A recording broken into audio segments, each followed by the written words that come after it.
Mr. Williams, did you take a piece? And drove?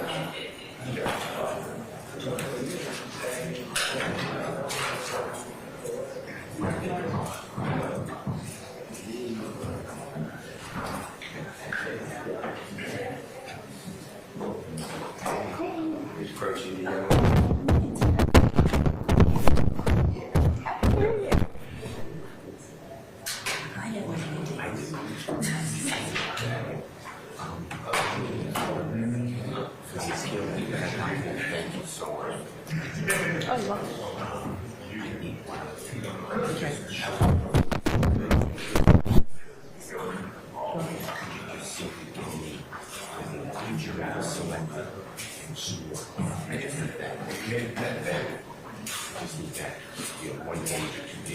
Okay.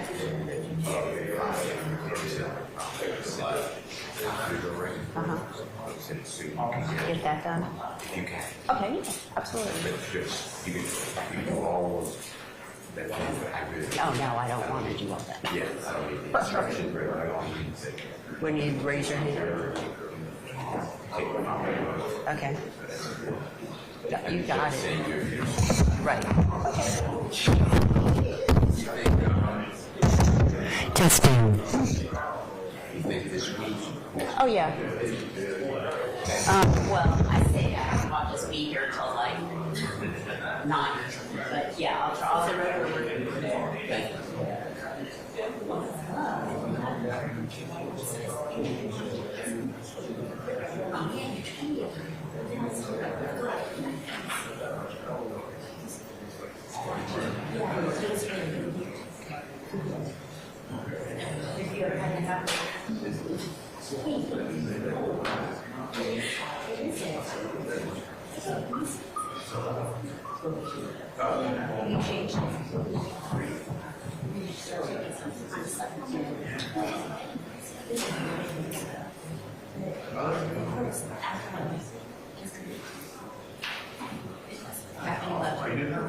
so you already come on this.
Was that already there? You would see the copy.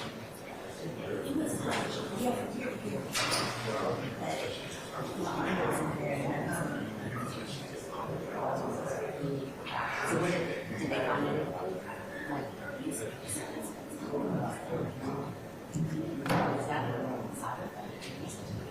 Did you give your name? No.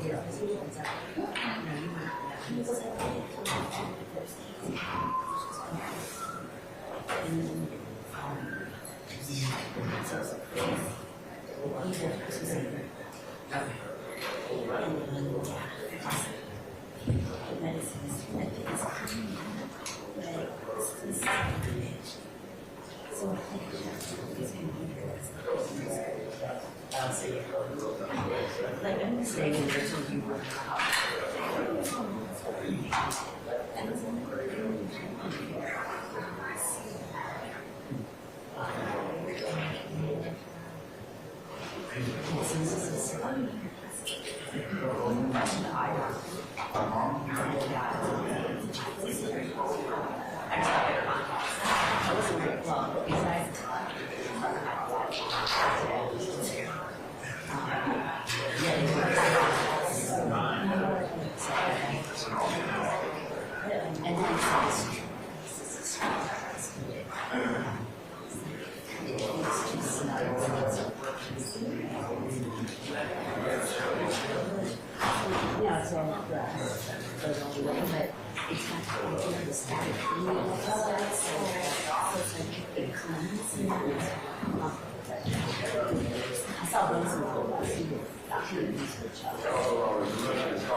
My doctor actually said I was going to be.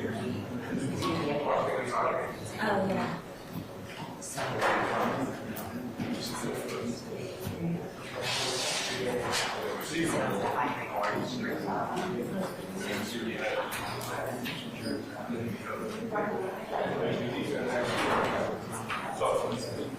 What? Were they in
So how the present mortgage just is but it's like we told like that.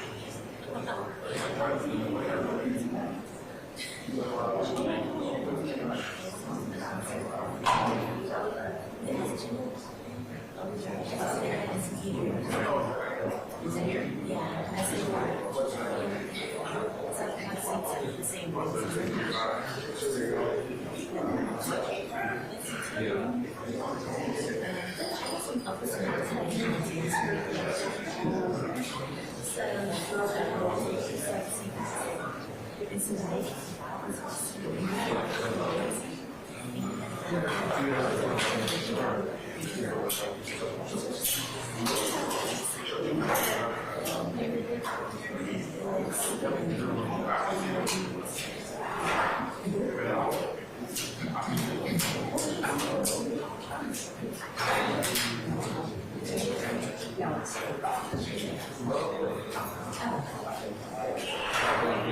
the same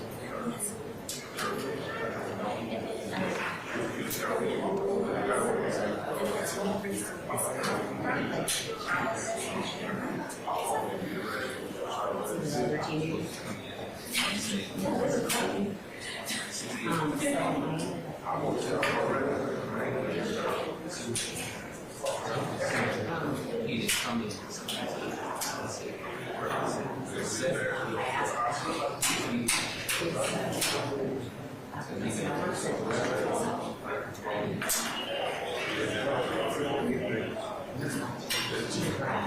She has a problem. Yeah, really do that. So I said, I wanted to get her to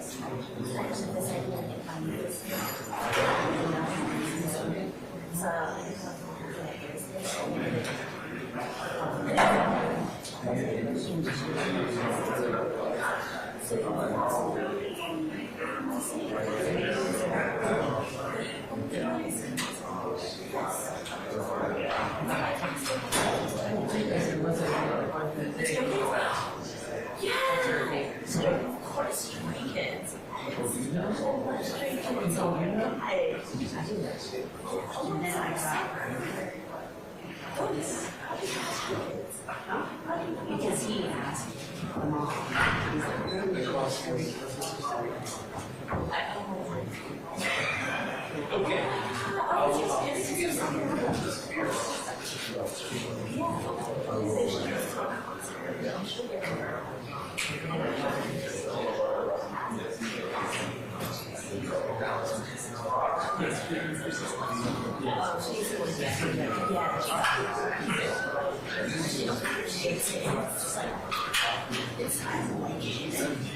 but yeah, now the shirt's been dry. Oh yeah. Is there a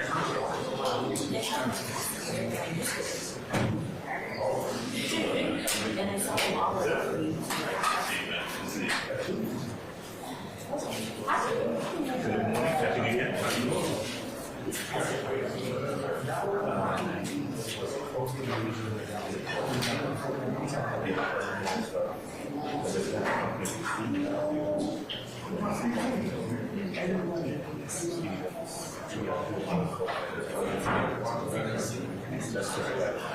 Oh, he's here.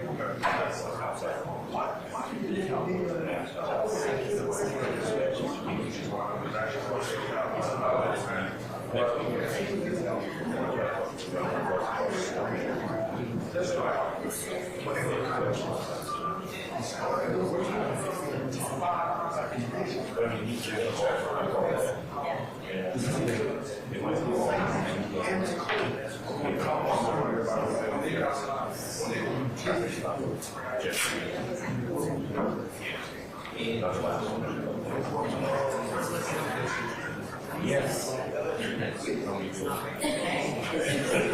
was trying to get it.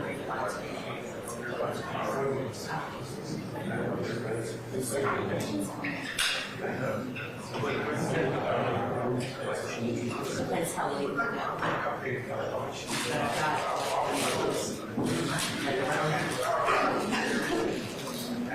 Yeah, I'll see what I like.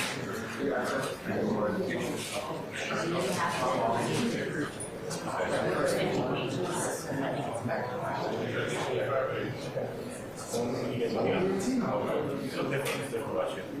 My glasses. Here's one here. My contacts. Because I got an updated version.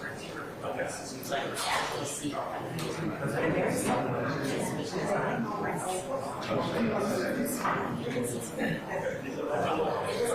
no, it's fine. Lighter dress looks fine. It's all like it's statically close to you. Yeah. That's why I can't watch. Please tell this year's weather chart runs out.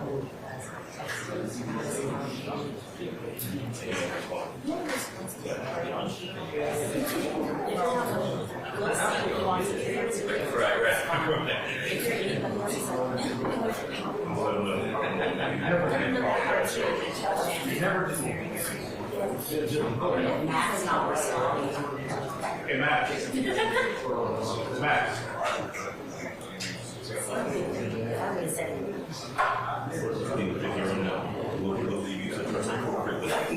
That's what it is. It's no glasses and you hear those. it does,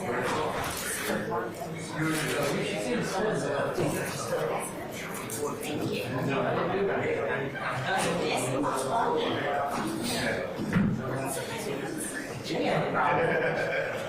A big problem. We need. Yeah, I'm still watch. Alright, later. Still license. Ask me. I could have said, That's me. let's one up. You want me to get it out of here? I said, I said, the text message. I said, hey, it's I'm pleading guilty. I'm pleading guilty. There's no need for this.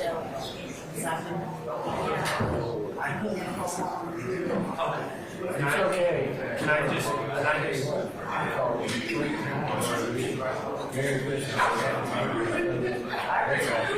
heard he only responds to the It's way too many to transfer. That's all. I remember exactly where I was when I got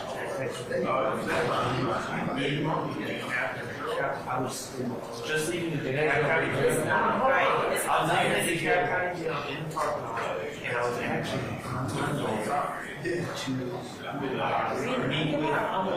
I was actually meet with Shannon. So you were driving to the hospital? Well, I hadn't just started my car yet. But I So you checked. could have said, I'm on the way to the same office you're not. Oh, then you Correct. said.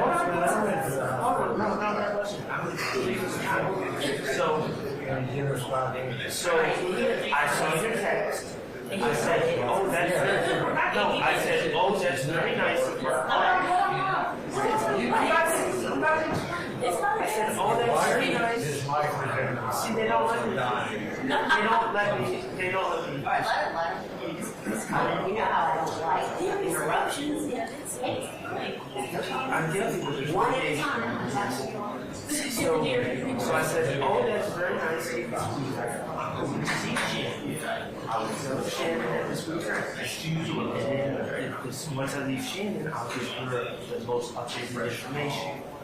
I went into the hospital. I said, what this week? Just ask me about you. He said, I know I didn't. Go ask Shannon before I can. My error was I forgot that I didn't respond to you. But I remember everything about it.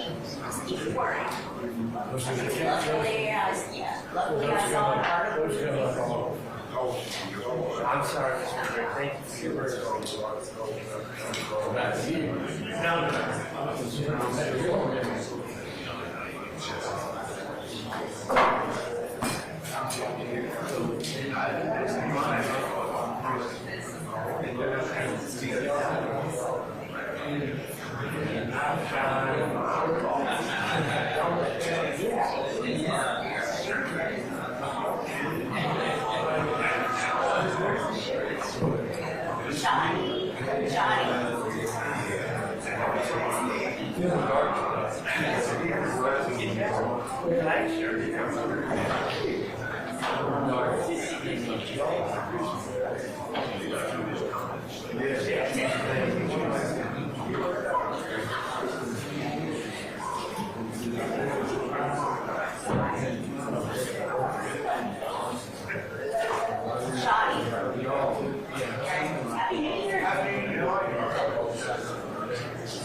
Everyone says it looks different now.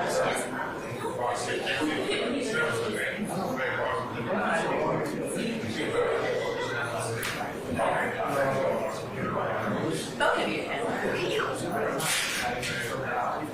I'm self-conscious.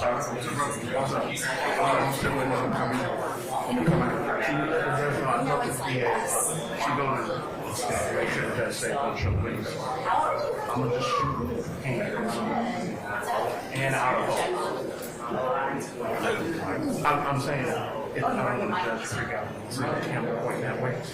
I'm not it'll be out of focus. Let's tell you what, let me ask him that before you do that. That way we won't be covered. Yeah, because I don't know.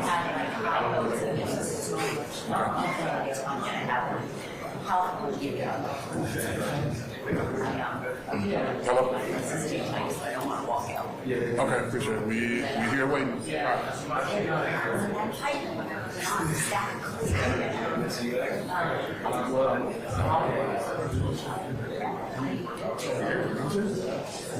Well, I guess good. I need help. I mean, I need my uniform. But I have Well, keep going. Well, keep out. So I know he was here.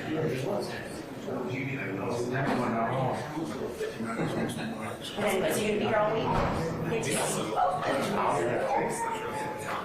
Okay, good. You guys need candy. Is there anything in there? Because I got bags here. I got more down here. We slimming down, so we're not doing any sweets. Sweet fast, I ain't doing no sweets. Don't worry. Doesn't mean other people.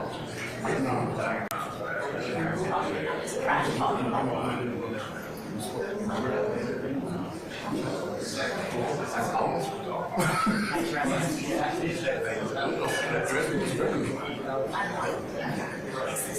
Like, as soon as you get out and pull the salad comes, so it's like hungry. I feel like I don't even want to go out so much. I feel like it should be a little Happy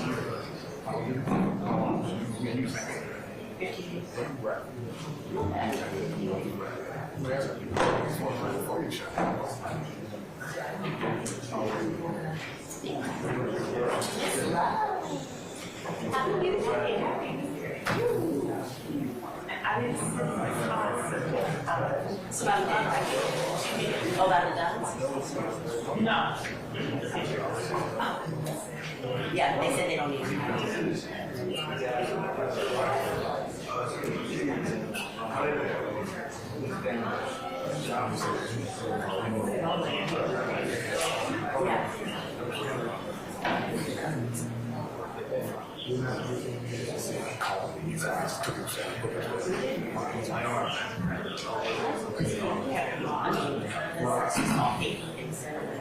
Well, no. This was.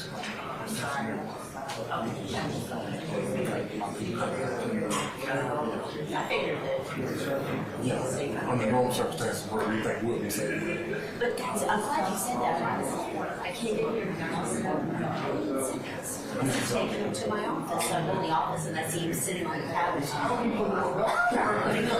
said, I love him.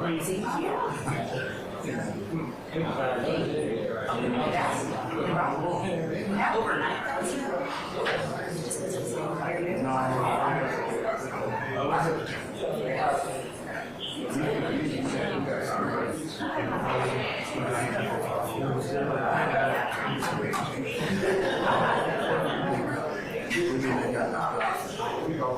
A little bit out of it. And started, taking that trying to sell the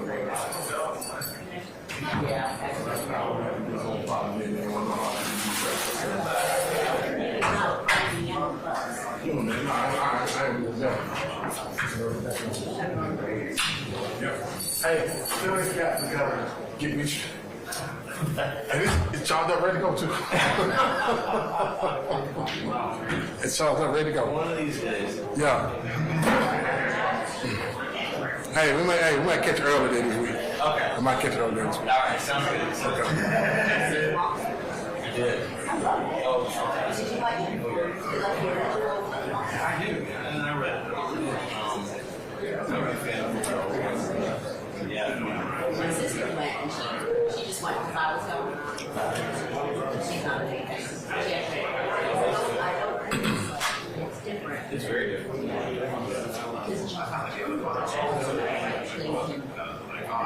All rise. Superior Court of Fulton County is now in session. Honorable Chief Judge, you're glad we are presiding. Good morning, ladies and gentlemen. Please be seated. Happy New Year to everyone. Happy New Year to everyone. This is the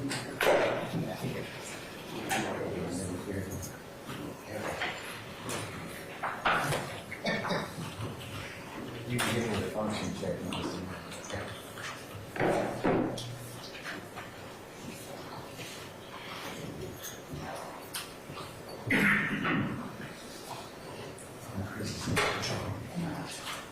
Say what? For me, excuse me? This is just for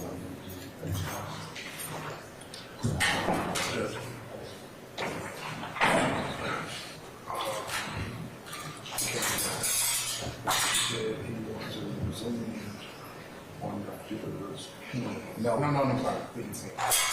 From the witnessing.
calm down, Ken.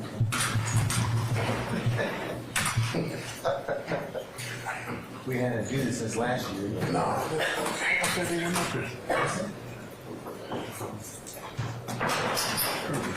Did you tell them why they were here? Yeah. He said no. They're down. They're always under here. No. From the state right here. They're always down here, so if I'm not in here, you don't want to get started. Just go ahead and grab them right here, just leave the ones with the red, and that's all I need now. We leave them. Yeah, maybe it's over.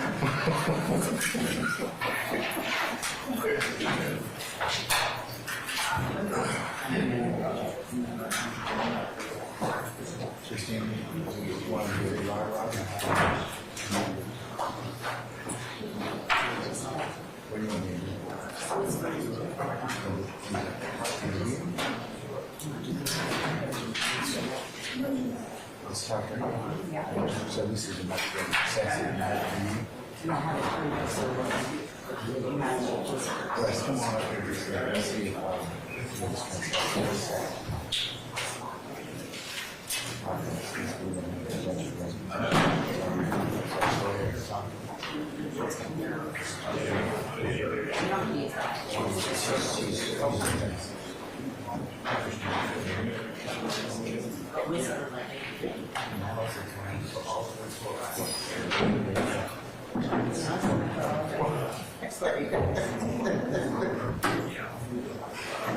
can you hear me better?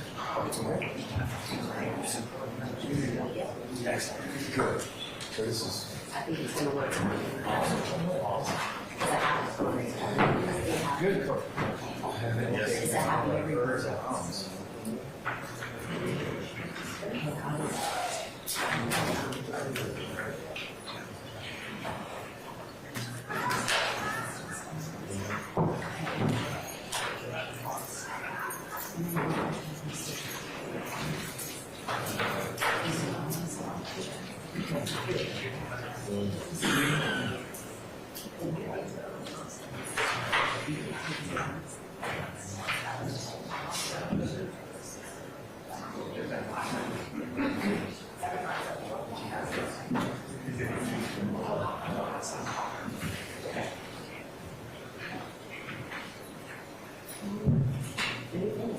Or familiar face, have you been?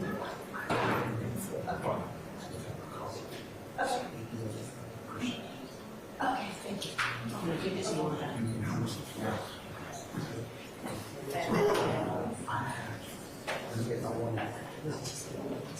Here, you can speak.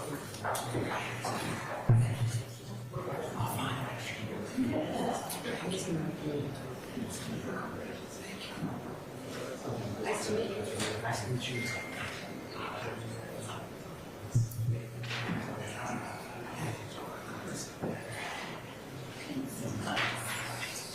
This is.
This one's on now. What do you mean? There, it's on. Yeah.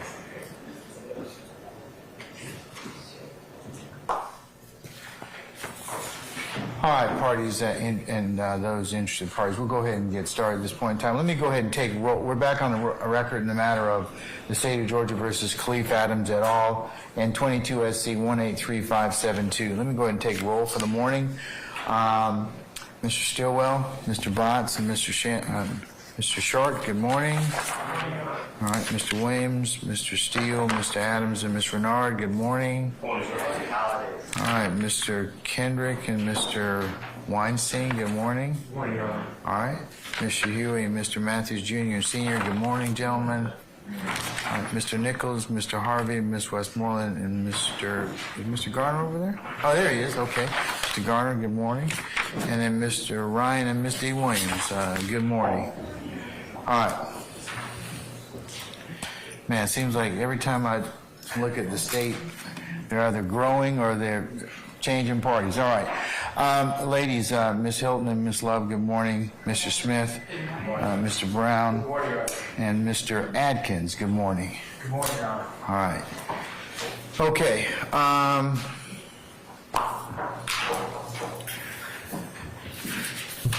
It's been brought to my attention that all of our jurors are here. Also from looking at Odyssey, Mr. Steele, you have been busy over the holidays, I see right now. Are there any of these motions in limine I need to take up at this point in time? Not at this point in time, except, can I just make a request of the court?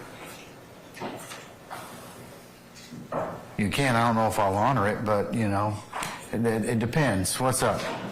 Your Honor, this was done by your Honor court already, but I presume that we're continuing with the supposed threat of July 7, 2015 Perimeter Mall. I just want to refresh everyone's memory not to bring up that Mr. Williams, in the report, not to bring up that Mr. Williams was run by Officer Stevens to Atlanta Police Department. Arrest in 2014 has not been admitted. It's not in the indictment.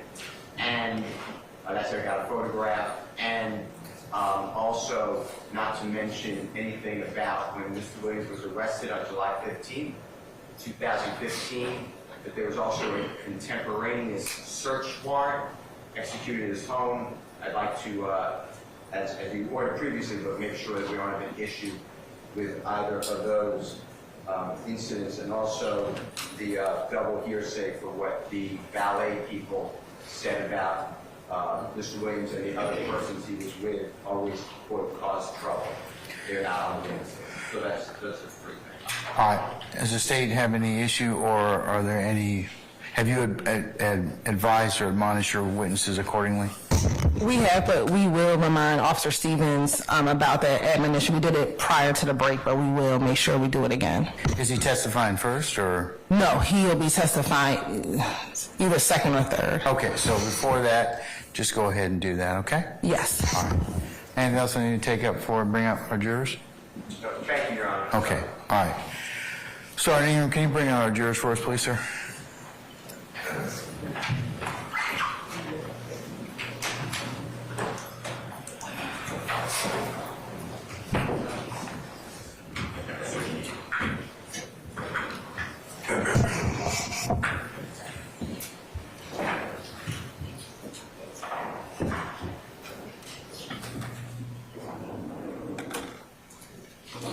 Do you have any candy or candy down there? Can I have a couple pieces, please? Hard candy, please.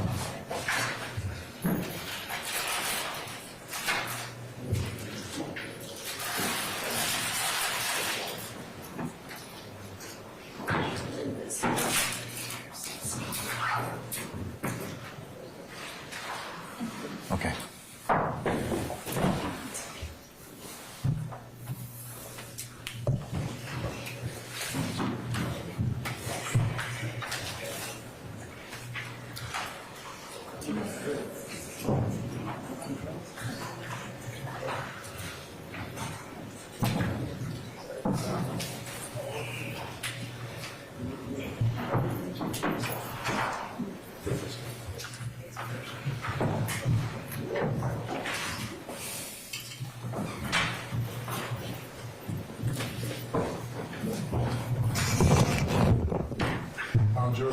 All right, thank you, Sergeant Ingram. Ladies and gentlemen, please be seated. All right, members of the jury, how we doing? Happy New Year to all of you. Happy New Year. All right, that's wonderful. Y'all sound good, good. I hope you all had a good period of respite, and we're going to go ahead at this point in time, continue with the presentation of the state's case. As I mentioned earlier, we'll go ahead and by the end of business today, we'll go ahead and take up kind of our plan for the next 2 or 3 weeks to kind of give you some indications as to, now since the beginning of the year, I'm sure that there are other things that you need to kind of, business-wise, you need to take attention to. So I'm going to give you an opportunity to do so. So we'll talk about that certainly end of the day or no later than tomorrow, okay? All right. So with that, State, if you call your next witness, please. Thank you, Your Honor. Your Honor, State will be continuing with Act 51 where we left off. The State called Dwight Hutchins. All right, summon Dwight Hutchins, please. He's in the wheelchair. Very front. He's in the wheelchair. Yeah. Can he? If he can't stand up. Okay, we'll just see how it goes. Mr. Hutchins, good morning, sir. Come on up.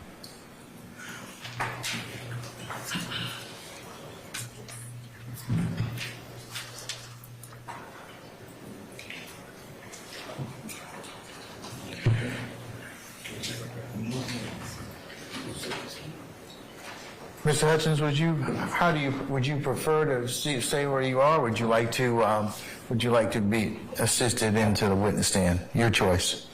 Yes, thank you. Okay, all right. Let's see if we can't.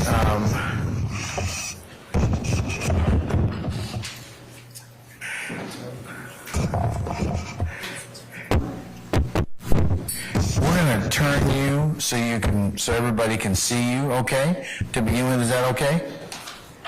All right.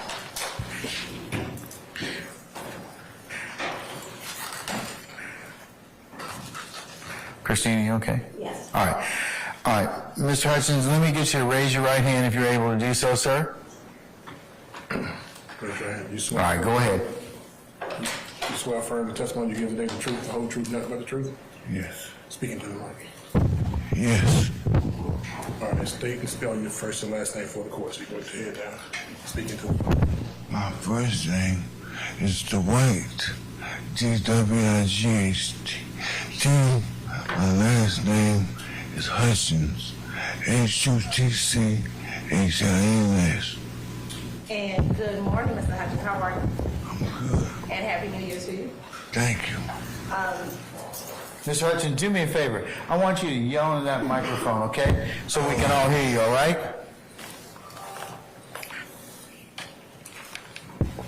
Or I'll put it this way, use your outside voice. Let's see how that goes. Can we do a test? Testing. All right, okay. Just try and keep that level up, if you wouldn't mind for us, okay? All right. All right, thank you, sir. And Mr. Hutchins, where are you from?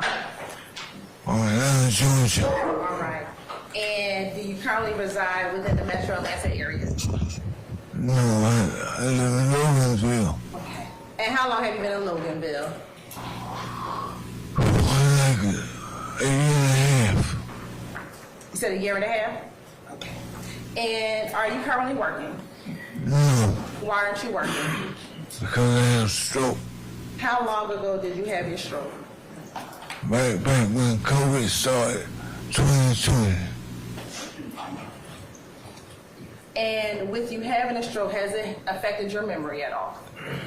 Yes. All right. Now, let me ask you, prior to having your stroke, did you work? Yes. What type of work did you do? Security. And how long were you in the security industry? Give or take about 25 years. 25 years. And while in the security industry, did you ever work for Velour Security Services? Yes, I have. And if you can recall, approximately when did you work for Velour Security Services?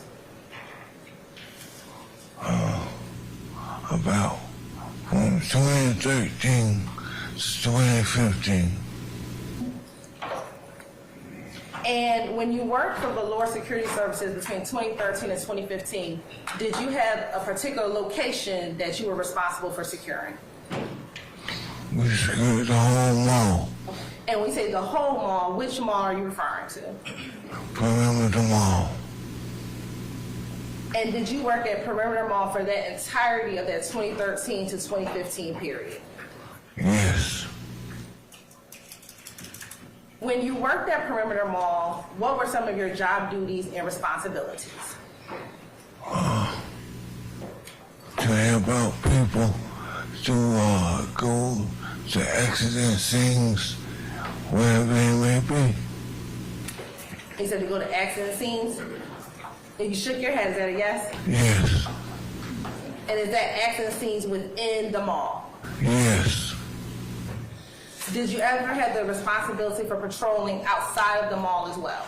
yes, Within Perimeter Mall, was there a particular unit or area where the security team was housed if you weren't patrolling? Did you have an office area? yes. And in that office area, was that a shared space or did you have your own individual office within the security office area? All of the officers shared that area.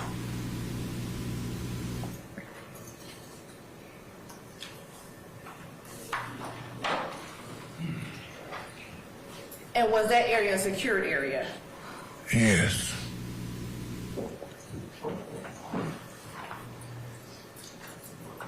And just generally, if there was an incident that occurred at the mall, say an accident or anything like that, would you have to make an incident report, an internal incident report? yes,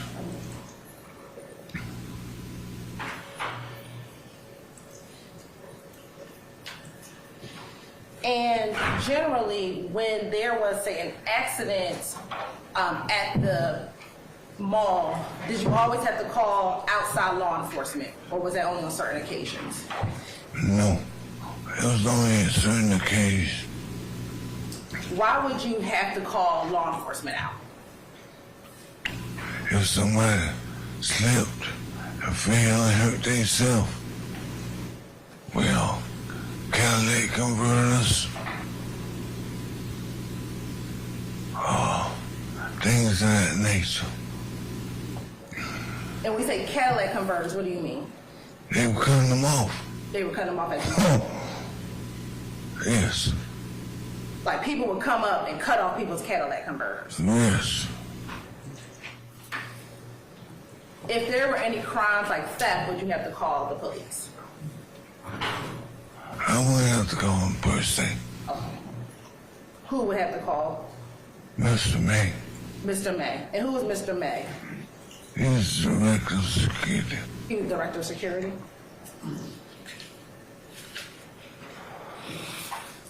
And was Mr. May your director of security the entire 2 years that you were at Perimeter Mall?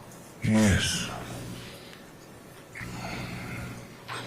As your supervisor, what was some of his responsibilities? As Mr. May, he was your supervisor? he was over the whole department.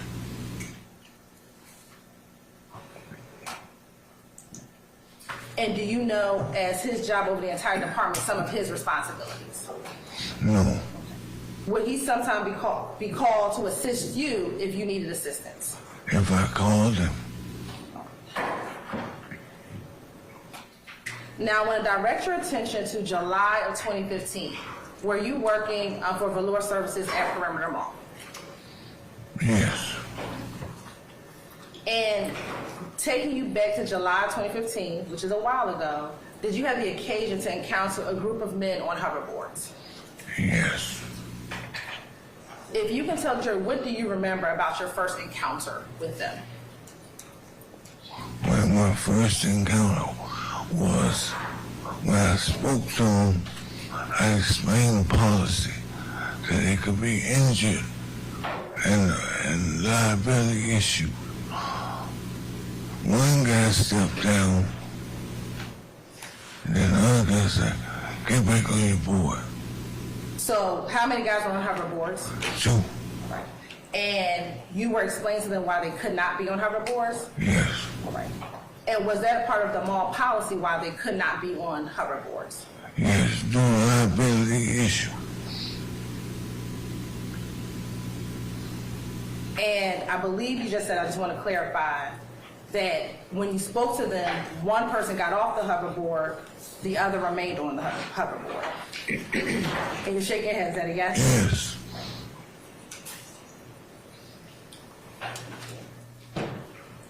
And the one who stayed on the hoverboard, I believe your testimony was, he told the other person to get back onto their hoverboard. Correct.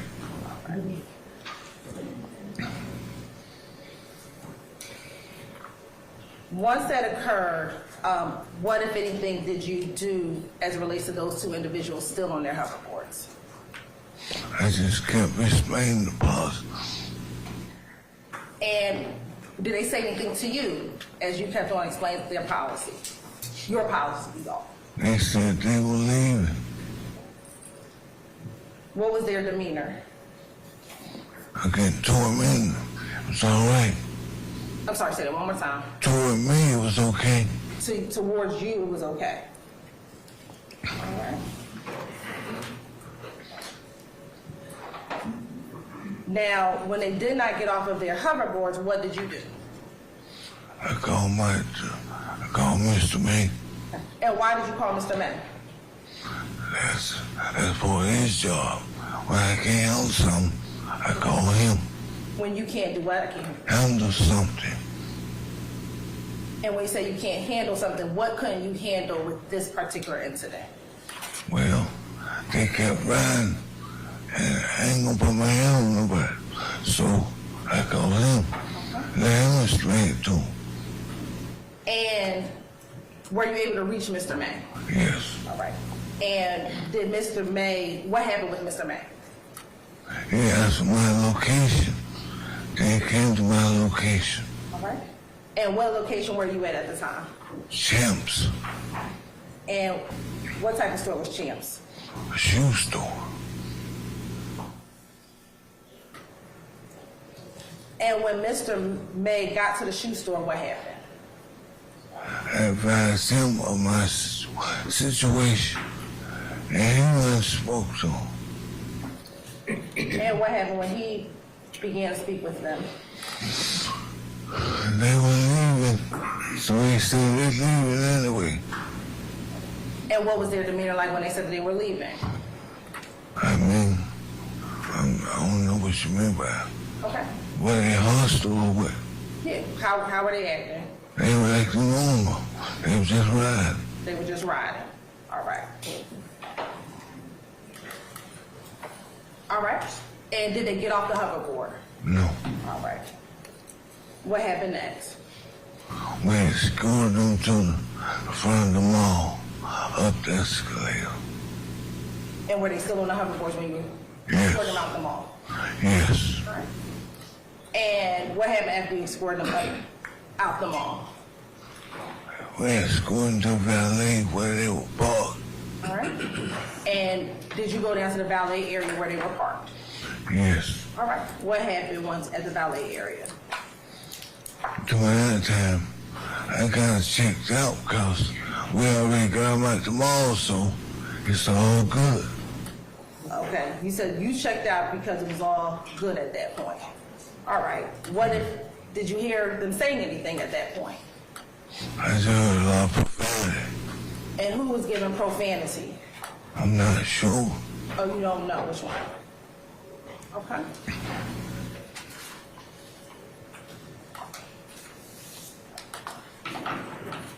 Do you remember anything specific that they were saying? No. And you said they were yelling profanity. Was it the individual on the hoverboard yelling profanity? Just the guys in the car. Just guys in the car. How many guys were in the car? 3 or 4.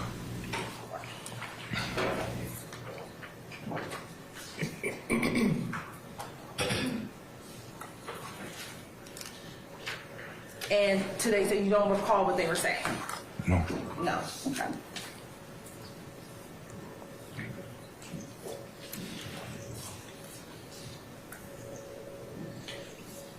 Now, back in 2015, did you have to make a report to the police regarding what happened at the mall with these two individuals on hoverboards? I don't think I ever made a police report. Did you ever remember talking to the police about what happened? No. You don't remember? Okay. I'm going to, do you ever remember writing a statement? No. Okay. Do you ever remember seeing a statement with your signature on it? Yes. All right. Permission to approach, Your Honor? Give me a minute.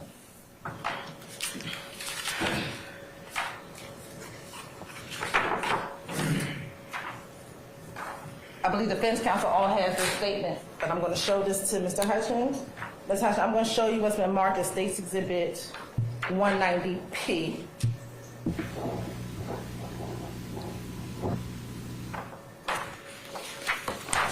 And looking at State's Exhibit 190P, do you see your signature on State's Exhibit 190P? It looked like mine, but it's not mine. It looks like your signature, but it's not your signature. That's how I write now. That's not how you write now. I write like this now. Okay, but you're saying back in July of 2015, that's not how you wrote. No. All right. Let me ask you, looking at that document though that has your name on it, is there a date indicated on that document? Yes. Yes. You have an objection? Yes. Basis. Document has been, Basis. a document has been disowned. There's no foundation. Foundation, okay, that's what we're looking for, all right. Your Honor, it's impeachment. And he's saying I don't want to do a speaking. Okay, all right. I'm gonna overrule your objection, so you may proceed this time. Is there a date on that document? Yes. Okay, what is the date? 7/7/2015. Okay. And in looking at the document, you've had the opportunity to read this document previously? Yes. Okay. And is this document written in first person, meaning as if you wrote the document? Your Honor, same objection. Given what I've learned already about the witness, I'm gonna give him a little attitude, Mr. Steele. I'm gonna overrule your objection, okay? Ordinarily, I wouldn't allow them to leave, but I'm gonna, in this particular circumstance, make an exception, okay? Is it written in first person? Yes. Okay. And so it says I, Officer Hutchins, right? Correct. Okay. And this document also has a date in which it was written, right? Yes. What is the date that the document was written?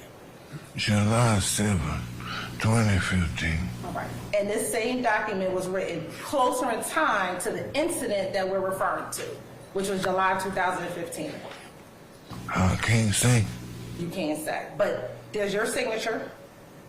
It looked like mine, but it's not mine. All right. And there's a date of July 7, 2015. Asked and answered. I sustain the objection. And today you're saying that you did not write this statement. I don't recall You don't recall? writing this statement. Okay. All right. And you do not recall writing the statement. Correct. Okay. Thank you. Who made that objection?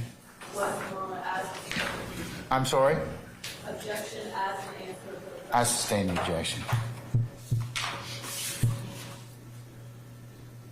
Now, a few weeks ago, do you recall one of my investigators coming to your home? Yes. All right. And when my investigator came to your home, did the individual show you this document? On his phone, yes. Okay. And do you recall what you told him about your signature when he showed you the document on the phone? Correct. Okay. And what did you tell him about your signature? I said at that time, it looked like mine. Okay. And this same signature, was this the same document that he showed you on the phone? It was so small I could hardly see it, but it looks to be the same. It looks to be the same document. Okay.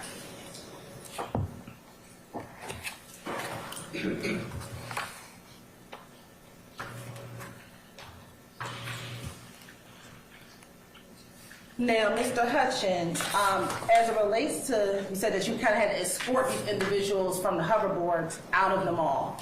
Was this your first time ever having to escort anyone out of the mall? No. And when you previously had to escort individuals out of the mall, do you always have to call the police when you're trying to escort individuals out of the mall? Objection, relevance. I sustain the objection. On this incident day, back in July 2015, were the police called after this interaction with the individuals on hoverboards? Yes, they were called, but I didn't call. You did not call, but they were called. All right.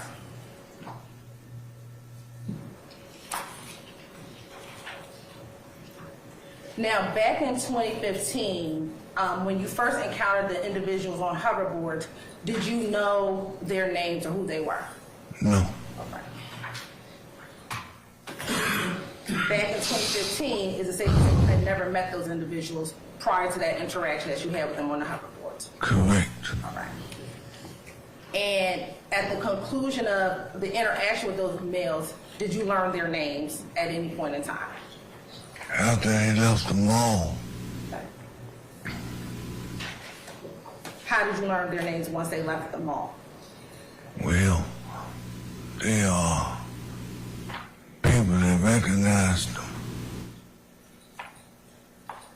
People at the mall had recognized them? Right. Okay. And who did you learn it to be? Well, I don't remember the name. You don't remember who it is. All right.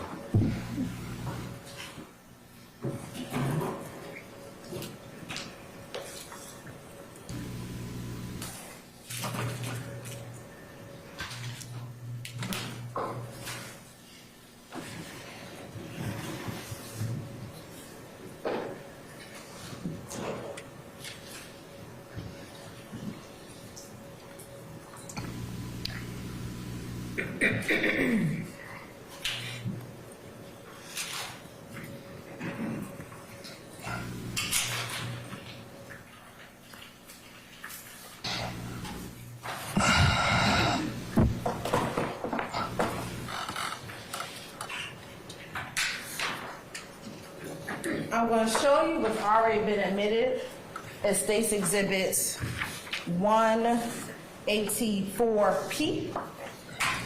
And I'm going to hand this to you. Sure.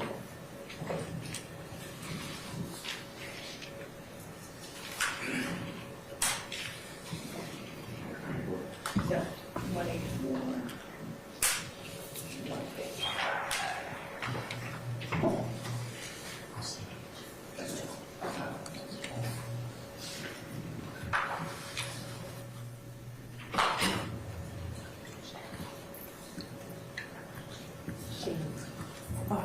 Mr.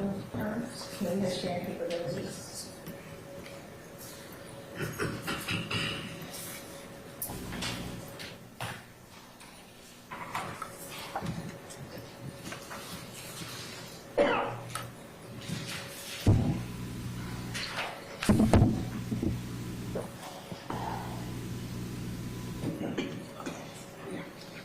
All right.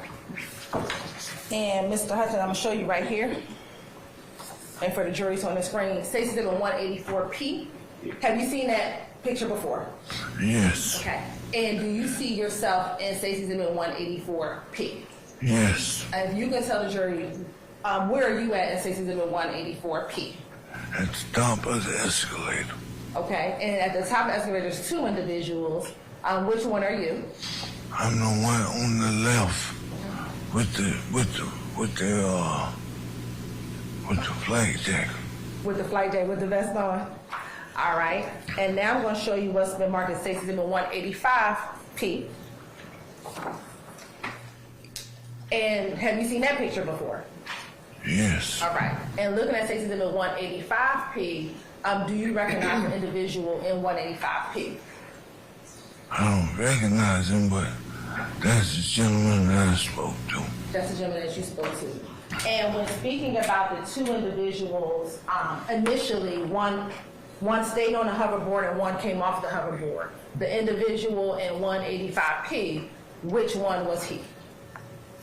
He was the one that said, get back on your hoverboard. Okay, so he's the one that stayed on the hoverboard and directed the other person to get back onto the hoverboard. You're not Yes. Yes. Okay.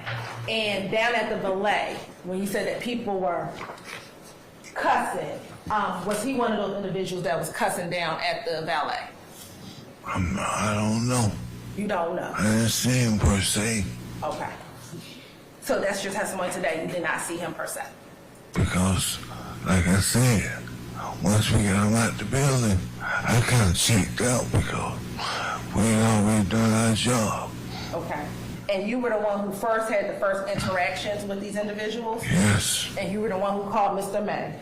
yes. I'm gonna overrule the leading. I'll sustain the repetitive. I have no court's indulgence. All right.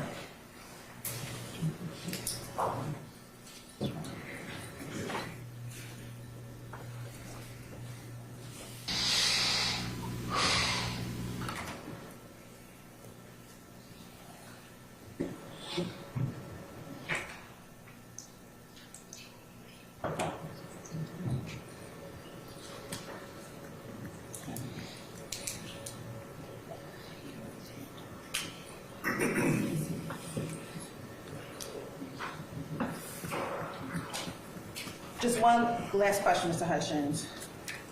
Earlier, you said that the demeanor, earlier, you testified that the demeanor, that they weren't fussing and cussing towards you. Were they fussing and cussing towards anyone else earlier in the day? Earlier in your interaction? No, No, you don't recall that. they were not. Hold on. Basis. I'm gonna overrule the objection. Also object, Your Honor. I'll overrule the objection. I'll overrule the objection as to yours. One at a time, gentlemen. Mr. Matthews, yours is overruled, or yours is, yeah, overruled. What's your objection, sir? District Attorney mischaracterized the answer. I'm going to overrule your objection. Jury will be determine what they heard, okay? All right, anything else? All right. I have no further questions. Any examination of Mr. Hutchins, gentlemen? Very brief. Okay, come on.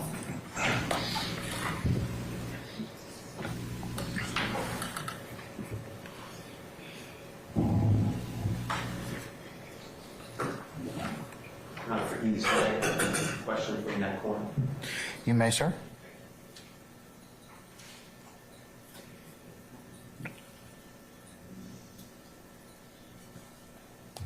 Good morning, sir. Good morning.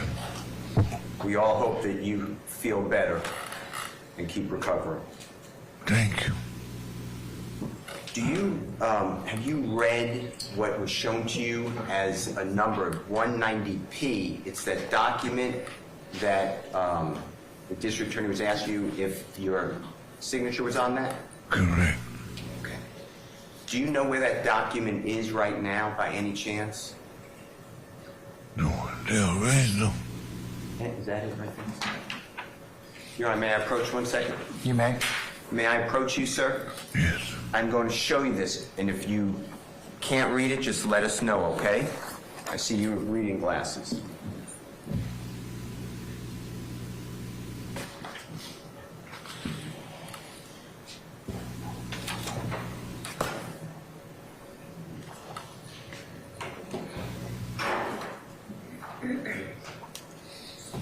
I'm ready. With your permission and the court's permission, I just want to ask you a couple of questions about that document, okay? The district attorney was saying that it was written. Is that a written document or a typed document? It's typed. Okay. And the only part written would be at the bottom of that document, is that fair to say? Yes. With a, I'm not saying, I understand, it's your testimony, purportedly, meaning potentially or seemingly your signature and then the date of 7/7/2015. Is that true? I mean, what's the question again? That's the only handwritten Yes. part of 190P. Okay. And in that document, even the type part, you never mentioned anything about any of the people on the hoverboard being rude to you or Mr. May in the mall. Is that true? Correct. And what you do write is that you were being ignored and Mr. May was being ignored about your warning to please get off the hoverboard, and it could be a dangerous situation for them as well as others. Is that fair to say? Correct. And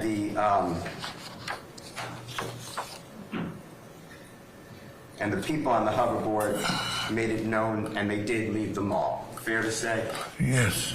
And then they went peacefully to their car. Yes. And at that point, the way you recall is it was pretty much they were leaving. It was over. Any issue was over. Is that fair to say? Yes. Okay. But then in this statement, the 190P, it's written that Mr. May continued to ask them to leave the property, and I stress this, one of the males shouted he would come back and shoot Mr. May in the face. Do you remember that? Right, at least that's what it says. The last 2 lines? That's what it says. Okay. And you never identified anybody as saying that. You were just saying that it came from the car. Fair to say? If this is yours. Well, all I heard, like I said, was a lot of profanity. Okay. All right. And you don't know Mr. Jeffrey Williams, do you? No. And you don't know a performer known as Young Thug personally, do you? No. All right. Thank you so much for your time. I can take that from you unless you need to see. Thank you, Your Honor. Anyone else? Anything further from the state?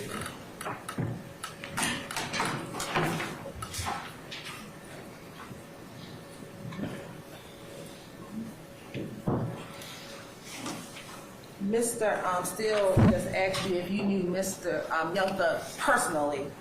Once this incident was over, did you learn if Young Thug was one of the individuals on the hoverboard? Yes. Yes, you did. But you did not know him personally? No. All right. And Mr. Steele asked you a lot about the statement that I asked you about earlier.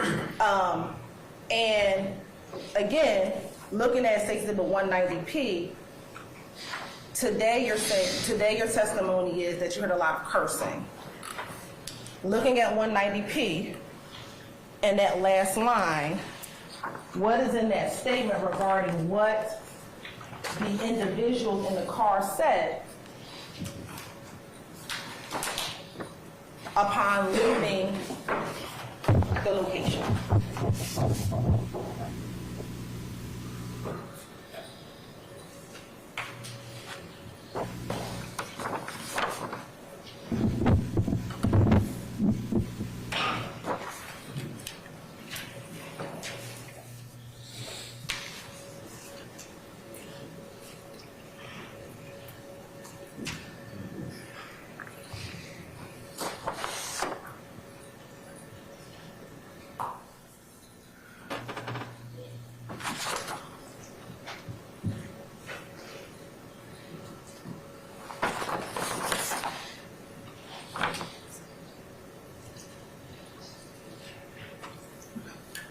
So regarding that statement, do you have any memory writing that statement? No. You have no memory writing that statement. And is your testimony today that you did not provide that statement to police officers? I don't remember providing this statement at all. Okay. Okay. There's some things wrong with it. All right. Thank you. No further questions. Anything further? Don got this away. All right.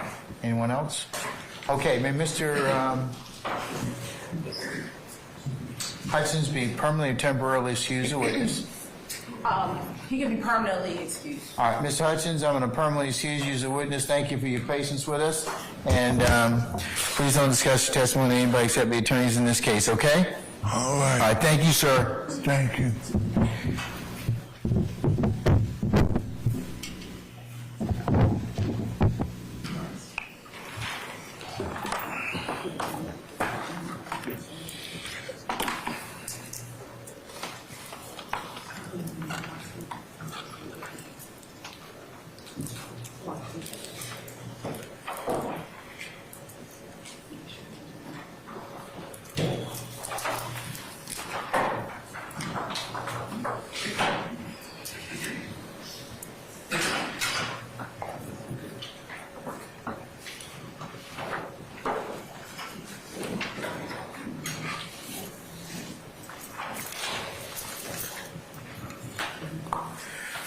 All right, call your next witness. Your Honor, state calls Mark Stevens to attend. All right, summon Mark Stevens, please.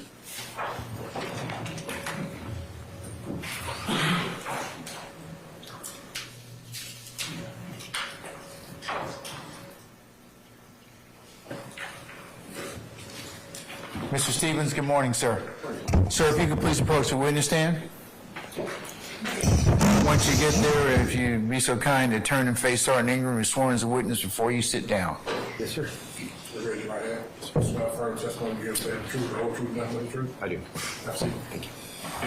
Name is the first wife for the course. Mark, M-A-R-K, Stevens, S-T-E-V-E-N-S. Mr. Stevens, good morning, sir. Good morning, sir. Mr. Stevens, are you currently employed? I am not. Where did you work prior? In November, I retired as a police officer from the Dunwoody Police Department. Okay. And prior to your retirement, where did you work prior to your retirement? With the Dunwoody Police Department. How long did you work for the Dunwoody PD? Almost 15 years. Mr. Stevens, what units were you assigned to during your time with PD? When I was hired as a patrol officer. In 2016, I was transferred to the community outreach section. What were some of your responsibilities as a patrol officer? To answer 911 calls or any other call for service, enforce traffic laws, and those were our two primary. And what years were you assigned to the patrol unit? I started in 2009 with the Dunwoody Police Department and I was a patrol officer until January of 2016. And were you court certified during that time? Yes, sir, I was. So on or about July 7, 2015, did you respond to a call at the perimeter mall? Yes, I did.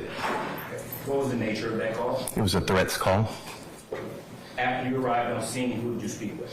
I met with the Director of Security, Chris May. And to your knowledge, was the person who made the threat still on scene? No.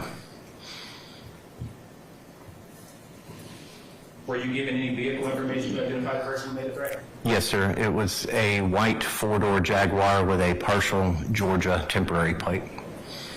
And were you able to get any information with this partial tag? No, sir. Unfortunately, there was a digit missing, so no returns were available. Mr. Stevens, who else did you speak with to identify the person who made the threat? After I spoke with Mr. May and I both spoke with a gentleman named Reggie. He's the manager at Champs Sports. Without telling me what he said, were you able, was the manager of Champs able to identify him? Yes, he was.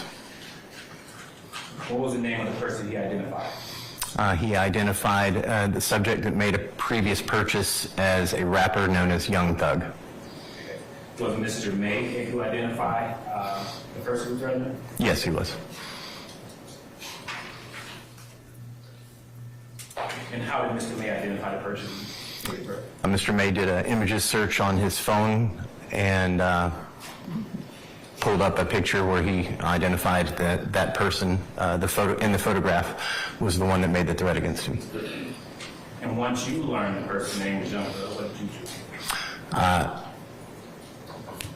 At the time, I was just still gathering more information. Once I was done with that and left the mall, I went back to do I did some further searches to try and determine a government name for the individual known as Young Thug. And what did you determine the legal name to be? I was able to determine it was Jeffrey Williams. Did you prepare a report for this incident? Yes, sir, I did. Mr. Stevens, do you recall what the language of the threat was? It was paraphrased. Mr. May did not provide an actual quote. He just said that Young Thug said that he would shoot Mr. May in the face. Did you take out any arrest warrants or any other additional charges? No, sir, I did not. I completed my incident report and forwarded it to the case investigator, and the investigator is the one that swore out a warrant. And did that complete your involvement with this case? Yes, sir, it did. Court's indulgence. Yes, sir.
Stevens, do you recall Mr. Hutchins being present?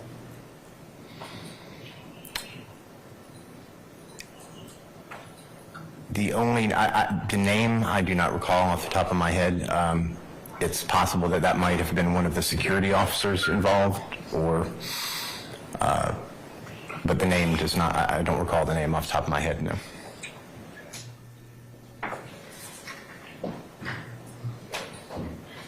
Do you recall the demeanor of any of the perimeter mall employees? Too broad, Your Honor. I sustain the question.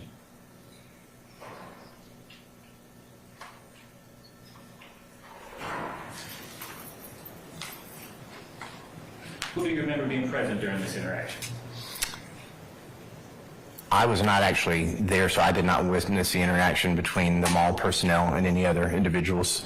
The only persons I spoke to were Mr. May and then the gentleman at the Champ Sports, Reggie. There were other security individuals that were involved with the incident. They actually spoke with the investigator and not with me. Objection, that's outside the witness's knowledge. I'll overrule the objection. No further questions. All right, cross.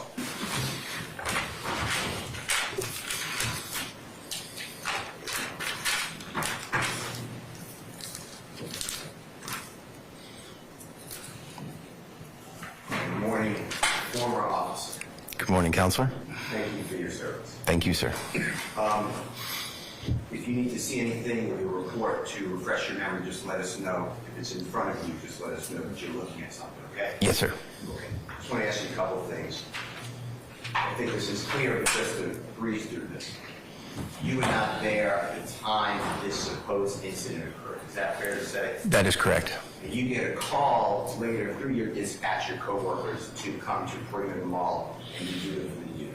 That is correct. And when you arrived at Perimeter Mall, you met with two people. First, you met with who pronounced themselves as the security officer for the mall named Mr. May, Christopher May. Is that fair to say? Yes, sir. I met with him first. And you got there, you don't have any information, so you needed to get information from Mr. May. That is correct. And he provided you information. That is correct. He was cooperative with you. Yes, sir. And you took notes. Yes. And then those notes get memorialized, is my word, but written down into a police report or an incident report. Is that all fair to say? Yes, sir. That is correct. And you do that timely because you go on different events for the community, so this way when it's fresh in your mind, you write down. Fair to say? Yes, sir. And that's what you did in this case, right? That is correct. And in fact, your report, let me just make sure I'm right, is dated the same day, 7/7/15, which is July 7, 2015. Yes, sir. I looked at it earlier. It was written the same day of the reported incident. Okay. And I want to talk to you about some things that Mr. May told you, okay? Yes, sir. Now, Mr. May explained to you that there were 3 men inside a white Jaguar vehicle. Is that fair to say? At the end of the incident, yes. Initially, it started in the mall. Okay. And we could go backwards, but that's the issue we're dealing with. That is correct. Okay. Anything you need to say beforehand, just let me know. You'll tell the jurors, okay? Yes, sir. I'm just getting to the issues we're dealing with. Yes, sir. All right. And Mr. May explained that it was a 4-door Jaguar vehicle he was dealing with. That is correct. And they gave you a partial tag, that's why you couldn't run the numbers. It was just missing a digit. Yeah, I believe it was missing 1 digit. Yes. And then according to Mr. May, he explained to you that the rear passenger told you that if Mr. May continued to approach, he would shoot Mr. May in the face with a gun. Remember that? That's essentially my recollection from reading the incident report, yes. And it was that Mr. May was approaching the person, and the person said, get back, otherwise, and whatever the statement is, he would shoot Mr. May in the face with a gun. That's what Mr. May said. That is correct. Okay. This isn't on any recording, right? As far as I know, it is not, sir. It wasn't recorded by me. And when you're there at the mall nobody else came up to you and corroborated that you know what corroborated means? Yes, sir. Supported. Yes, sir. Said the same thing. That Mr. Williams, the young thug, made that statement. Is that fair to say? During that incident, yes, that's correct. And then Mr. May also told you that after that statement was made, then Mr. May backed away and allowed the Jaguar vehicle to leave the mall. True? Yes, sir, that's correct. That Mr. May was holding the Jaguar vehicle at that time. He wouldn't let it leave. That's what he told you, right? He was trying to, what he told me, he was trying to get them to cooperate. The only thing Mr. May wanted to do is issue them a criminal trespass ban and was trying to get them to cooperate. And the jurors may not know what a criminal trespass ban is. That means that a person or people are notified, please don't come back on this property. That is correct. It has nothing to do with any certain type of, they have the right to say, we have a reason to ask you not to come back to the mall again. If you are, you can be prosecuted for it. So that is correct. And because Mr. May, to his satisfaction, did not get that message across, he was detaining that vehicle. Is how he explained it to you? He never said anything about detaining. That I don't. If you want to use. That I don't know. He wouldn't let the vehicle leave. When I was told after the threat was made, he backed off and let them leave. Okay. Then, just to complete the picture for the jurors, there was a belief that Mr. Williams and others purchased many shoes at Champs Sports. You know what Champs sells? Do you remember? Sports equipment, and I know some shoes, jerseys. Yes, sir. I'm familiar with it. You realize if we go there, maybe a credit card was used. I didn't. That was not my idea. Mr. May said that the initial incident started outside the Champs Sports. He was under the impression that there had been a purchase made, so we might have been able to identify someone through that purchase. And that's what you did. That is correct. No gun was alleged to have been shown, right? As far as I know, no one. Mr. May did not report that to me. No gun. Said anything about a firearm being shown? That is correct. No one said anyone came back? That is correct. I was not told they returned. Okay.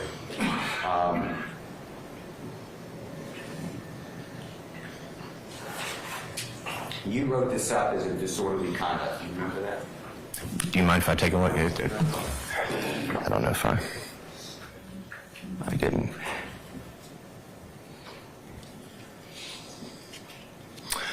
On the incident report that I have, sir, the crime incident is listed as assault intimidation.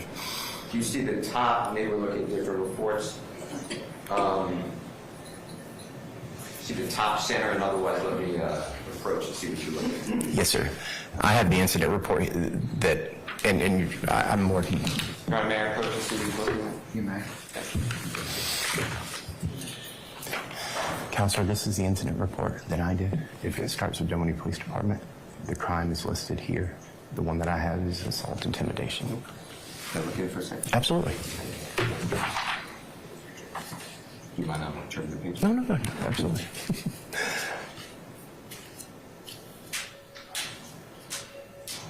And then that's the end of my report there. It's just the initial back, this, and then name there, and then starting there is just further information.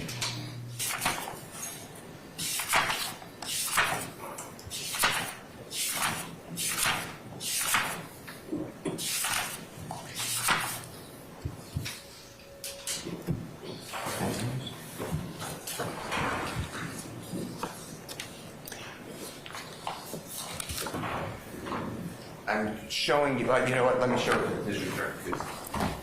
Well, Counselor, but I see what you're saying. I don't know why it is. It might have been changed because right here it says. Discussion, let me just show it to Oh, you. yes, sir. But I'm just saying, did you see that one too, though? Yeah. Okay, I just want to make sure you saw that. Show it to me. No, absolutely. I'm not going to interrupt you. It's not a problem. Sorry, I just want to show it. These are documents you brought in.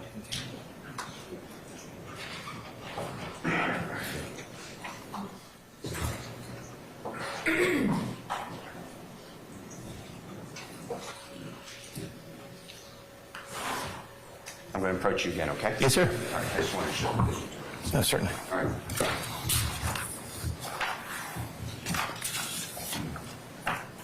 You just remember. Okay. So,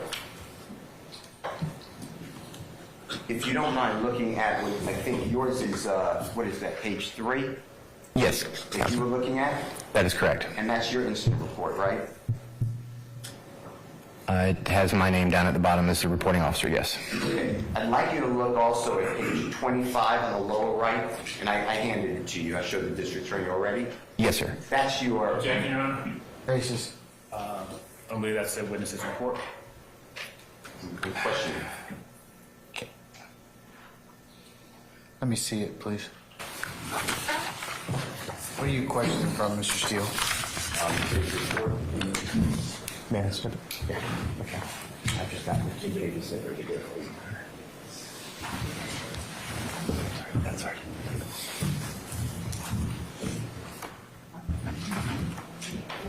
Okay, let me see yours, please, Mr. Steele.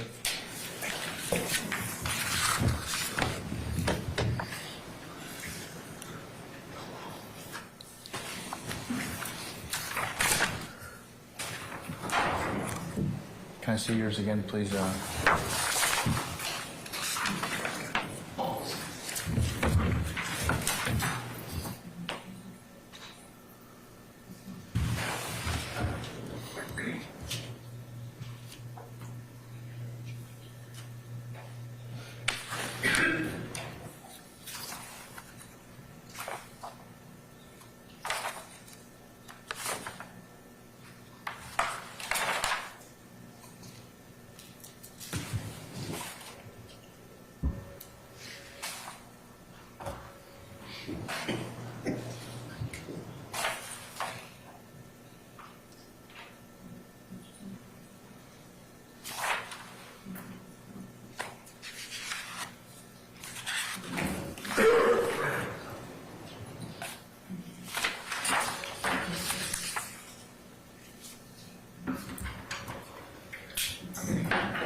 Okay.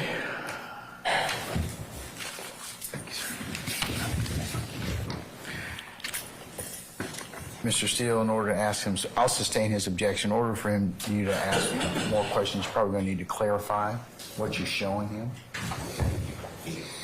Can you turn to page, what is listed, 25 on the documents you brought with you? Yes, Counselor. Okay.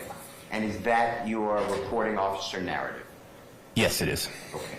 And is that either substantially or identical to what's on page 3 of the same document you came, which is also reporting officer narrative, except for what's in the center top? The center, the narrative appears to be the exact same on both pages. There is slightly different wording at the top and at the bottom. Now, my question to you is, do you know how on page 25, whether you put in disorderly conduct in the center for the offense? To be honest with you, I do not recall how I termed it. All right. Can you explain to the ladies and gentlemen of the jury how the report, your report, got changed or altered from page 3 to page 25, specifically from the offense, like you told the ladies and gentlemen of the jury what you were looking at, assault, intimidation versus disorderly conduct? Can you explain to them how that changed? Unfortunately, I do not. When we file an incident report, we select a crime type or types. It is chosen by the reporting officer. Once we submit that report, we don't have the ability to change the type, the narrative, anything. It seems that one is dated 2015, listing disorderly conduct, and one is dated printed out 2022, lists assault intimidation, but that could not have been done by me. I don't know how that happened, to be honest with you. And you wouldn't have done that, would you? No, our system doesn't give us the ability to go back and modify.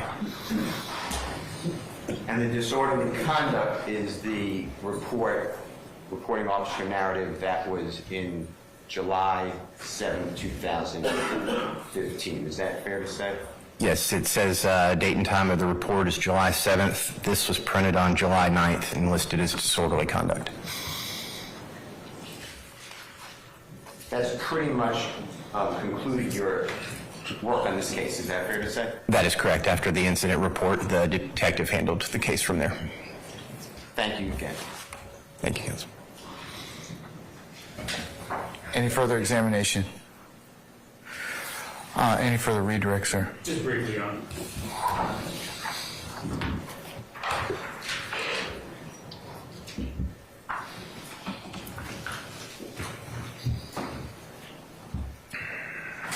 Mr. Stevens, at the time you were interacting with Mr. May, what security personnel present? If you recall. If you recall. I only spoke directly with Mr. May. I know there were other personnel there on property, but I did not interact with any of them. The case investigator ended up speaking with the other personnel. And if you recall, did anyone contradict what Mr. May stated his statement to you? No, they did not. I'll object to the form of the question. Basis, I sustain the form of the question. Sir, you can rephrase if you like. Did anyone say that Mr. May's statement was not true? No, they didn't. Your Honor. Still, I sustain that objection.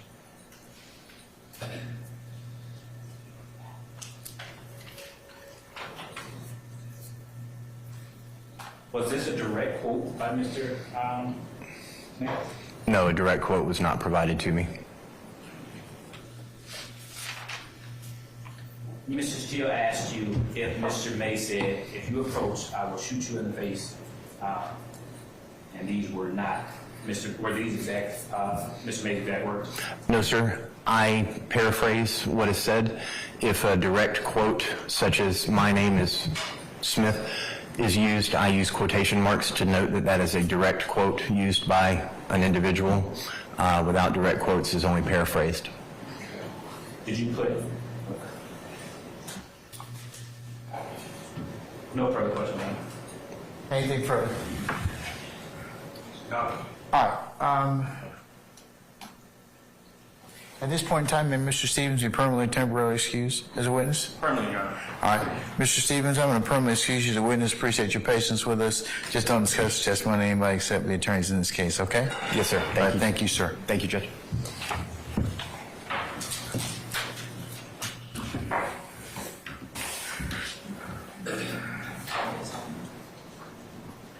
All right, call your next witness.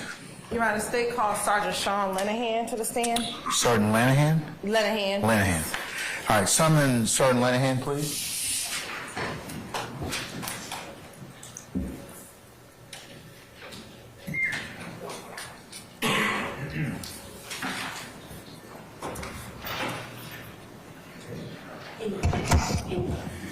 Sergeant Lanahan, good morning, sir. Sir, if you would please approach the witness stand. Once you get there, if you would turn and face Sergeant Ingram and be sworn as a witness before you sit down, sir. Yes, sir. All right. Raise your right hand. You swear firm testimony to give the truth, the whole truth, and nothing but the truth? I do. See, states the name of the course of Sergeant Sean Lenahan, first name S-E-A-N, last name L-E-N-A-H-A-N. L-E-N, no, N is in November, A-H-A-N. Yes. And Sergeant Lenahan, where are you on board? With the City of Dunwoody Police Department, And how long have you been with the City of Dunwoody Police Department?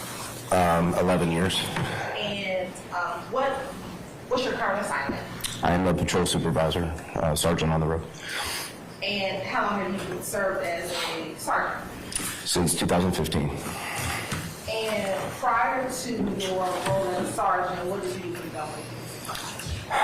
Prior to that, I was a detective in our criminal investigative division, and prior to that, I was a patrol officer. And how long did you serve as an investigator within the criminal investigations division? From 2012 to 2015, so 3 years. And are you post-certified? I am. And were you post-certified on July 7th, 2015? Yes. If you can tell the jury briefly, what were some of your job duties and responsibilities as an investigator in the criminal investigation division? To follow up on any criminal needs that we may have for on different cases, different types of cases, to make arrests, also to I guess make court appearances and things like that in reference to cases. Now, in the Delaware Police Department, as a criminal investigations, as an investigator in the criminal investigations division, did you have a particular area that you were assigned, or did you handle any case that came up in all of them? Could be any case that came up in the city of Dunwoody. And Perimeter Mall, is that within the city of Dunwoody? Yes. I want to direct your attention to July 7th, 2015. Did you have the occasion to investigate a terroristic threat incident that occurred at that location? Yes, ma'am. How did you first get involved with the investigation? There was a police report made, and it got assigned to me. And who made the police report? Officer Mark Stevens. Officer Stevens? Mm-hmm. And you said, was that a yes? I'm sorry, yes, ma'am. All right. And what was your understanding of what you had to investigate? My understanding was that there were two gentlemen at the time riding foot scooters or hoverboards. Yes, sir. Who was that? Is that Mr. Steele? Yeah. Sorry, objection, hearsay. Your Honor, the testimony has come in, it's no longer hearsay. Mark Stevens just testified. Yeah, I'm gonna, well, why don't you, I'm gonna sustain the objection, lay a little more foundation. When you got the police report, did you review it? Yes, I did.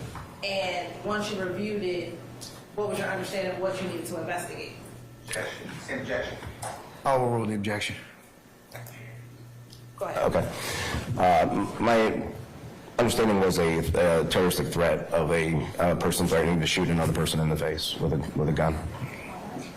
And in order to investigate what occurred, what did you do? So I set up a meeting with the witness and the victim, or the victim and the witnesses that were present. And then I went over to the mall and met with the three, I think it was three witnesses and the victim.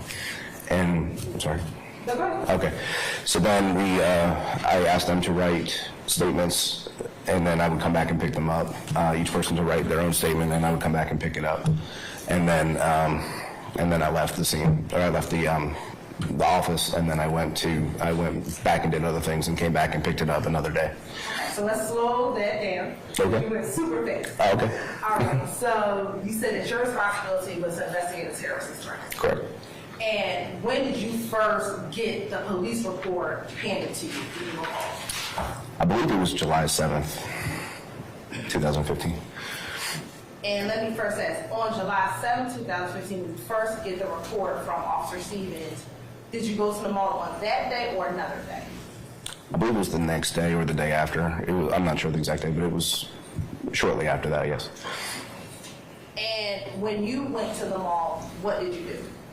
I met with them in the security office. So let me ask you, said them. I'm sorry, the victim, Chris May, and the three witnesses, turned out to be three witnesses that were present during the threat. Okay, so you said Chris May was the victim. Who were the three witnesses that you met with? The exact names, I think Hutchins was the last name of one of them. The other one was, can I look at my notes, or do you want? Well, let me approach. We're looking at a copy of your report. Refresh your memory as to who you spoke with. It would, yeah. Okay. Mm-hmm.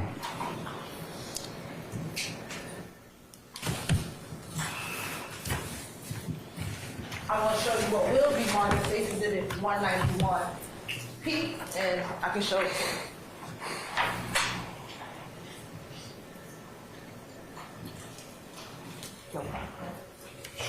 I'm going to show him the entire paper, but I'm going to refer him to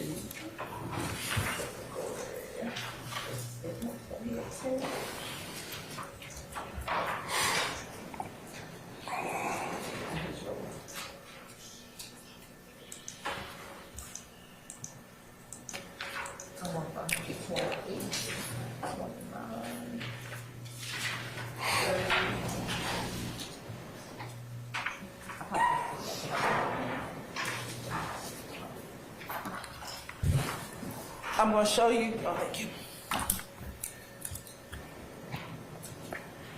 What's been labeled as Exhibit 191P to help refresh your memory. I'm going to direct your attention specifically to pages 28 through 31.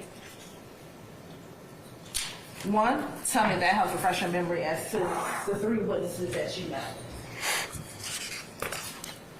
Christopher May is the victim, and then, yes, Officer Hutchins and Campbell and Barron. Okay. And first with Officer Hutchins, what was Officer Hutchins' first name? Dwight.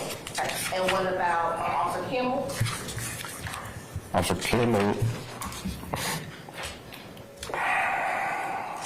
I don't remember his first name. Okay. And what about, you said the other one was Barron? Yes, his name is Jonathan. All right. And you said you met with them at Perimeter Mall. Where in Perimeter Mall did you meet with them? In the security office. And while in the security office, were all four of them together, the victim and the three witnesses? Yes, they were present. What do you recall about your initial interaction with Mr. May, Mr. Hutchins, Mr. Barron, Mr. Campbell while in security? They seemed concerned about the threat and the possibility of it being carried out. They didn't. Hold on. Stop. Confrontation clause. You're right, it's an observation. It's not an observation. You're right. I'll sustain the question as to form. Why don't you rephrase? What was your observation of the individuals as you were speaking with them? I observed them to be concerned about the possibility of the threat being carried out, and that they were wondering and asking questions about what we might. I'm going to overrule the objection. Go ahead. They were asking about what was going to be, what were the next steps, what was going to happen after we met. And while you met with the four individuals, did you instruct them to do anything? Yes. What did you instruct them to do? I instructed them to individually make statements or write statements as to their recollection of the events, Why did you ask them to each write their own statement? because that would be their individual. It wouldn't be one collective statement. It would be that they individually stated what they saw happen or what they recollect of the event.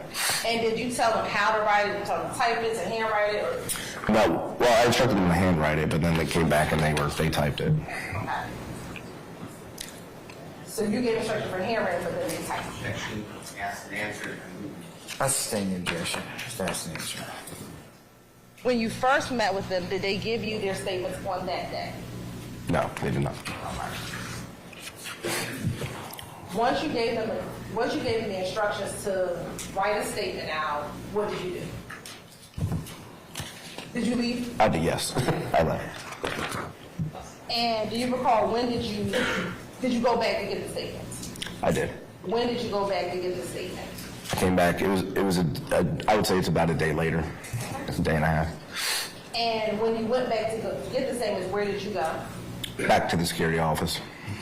And what happened once you went back to get the statements at the security office? They each gave me their statement from their hand to mine. They directly gave it to me. When you say they each gave you their statement, explain. I asked them each for their statements, and they took the paper and handed it to me. So Mr. May gave you his statement? Correct. Did Mr. Hutchins give you his statement? Yes, correct. Did Mr. Barron give you his statement? Yes. And Mr. Campbell gave you his statement? Yes. Did you ask them any questions about their statements? No, we did not. And I think you just testified when they gave you back the statements, were they handwritten or typed? They were typed. Hand signed, though. They had handwritten signatures. Mm-hmm.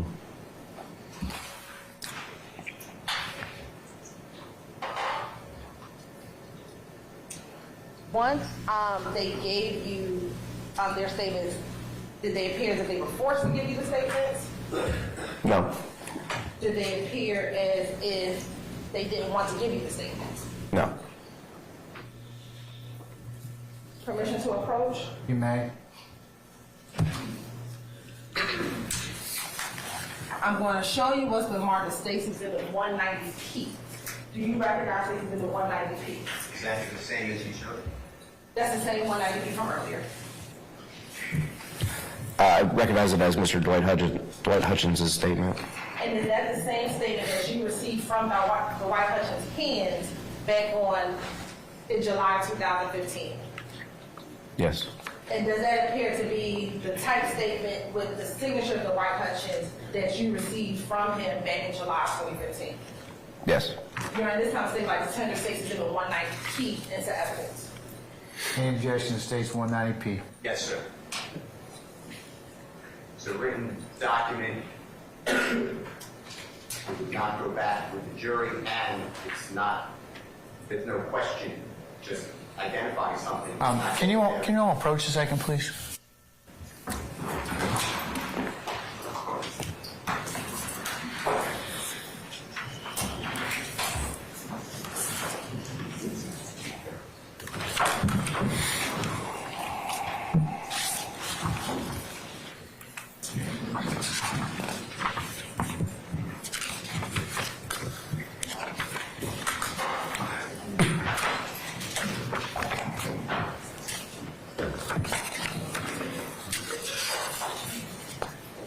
Okay, it's talk radio.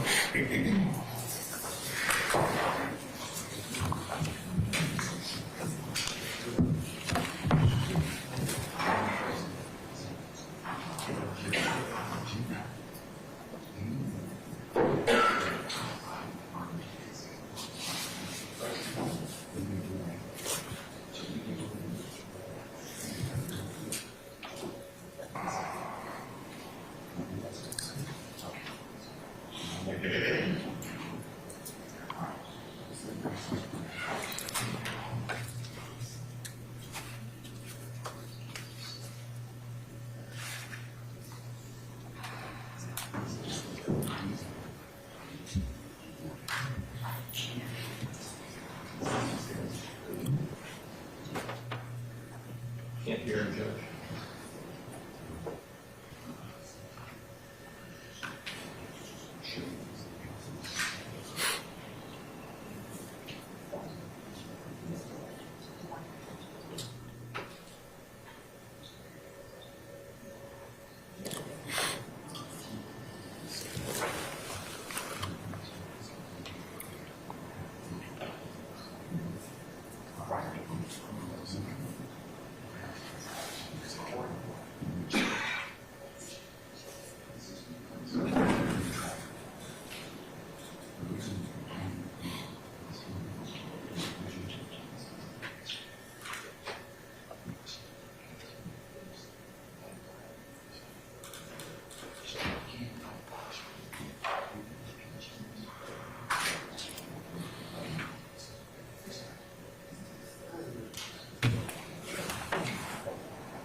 Okay, I'm going to overrule the objection of Mr. Steele. I'll notice continuing. Permission to publish, Your Honor. You may, madam.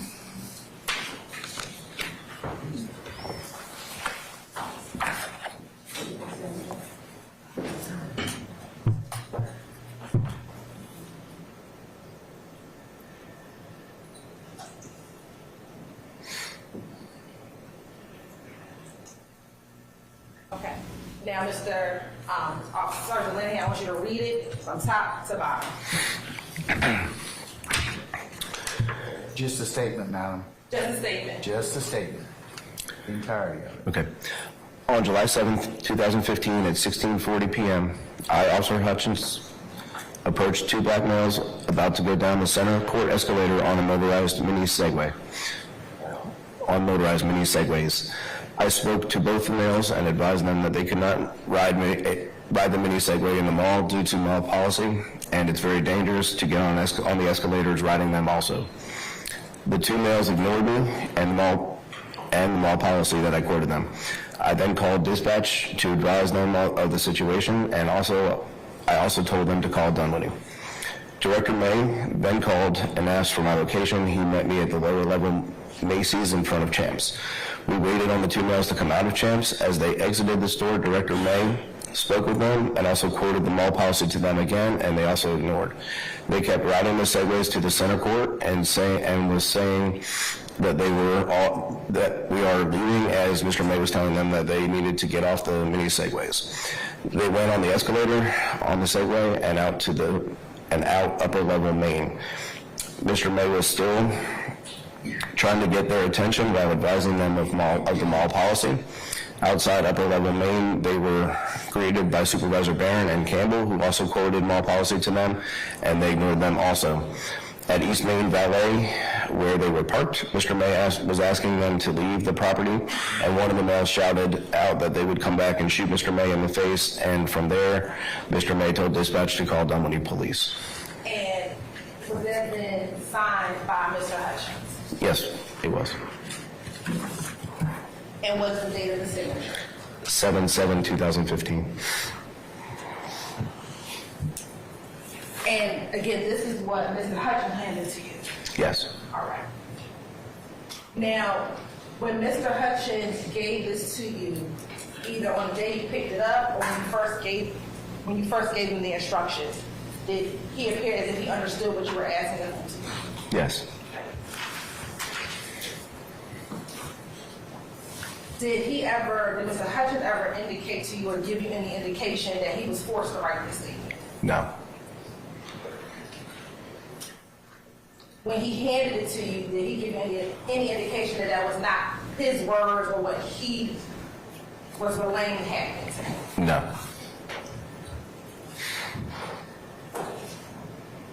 When you initially gave the instructions to write your statement, did Mr. Hutchins ask you any questions? Do you remember him asking you any questions about what to write in the statement? I don't know. No.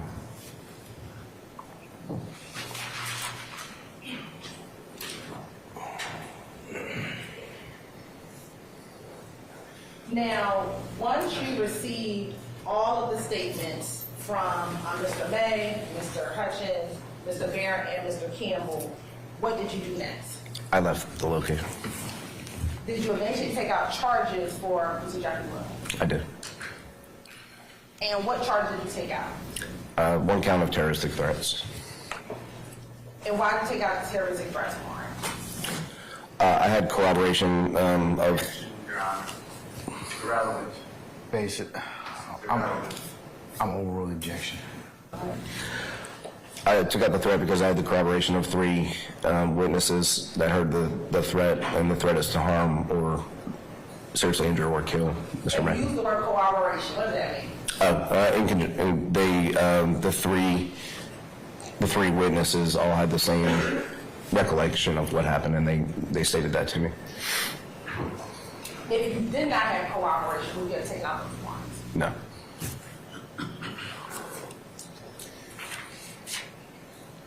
After taking out this warrant, as it relates to solely the terroristic threats portion of it, did that conclude your involvement in the case? Yes. Portion of it.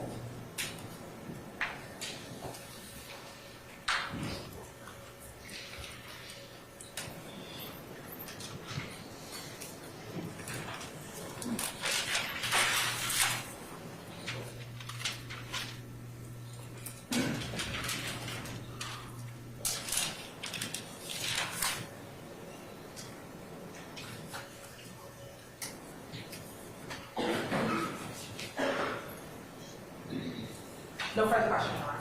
Cross.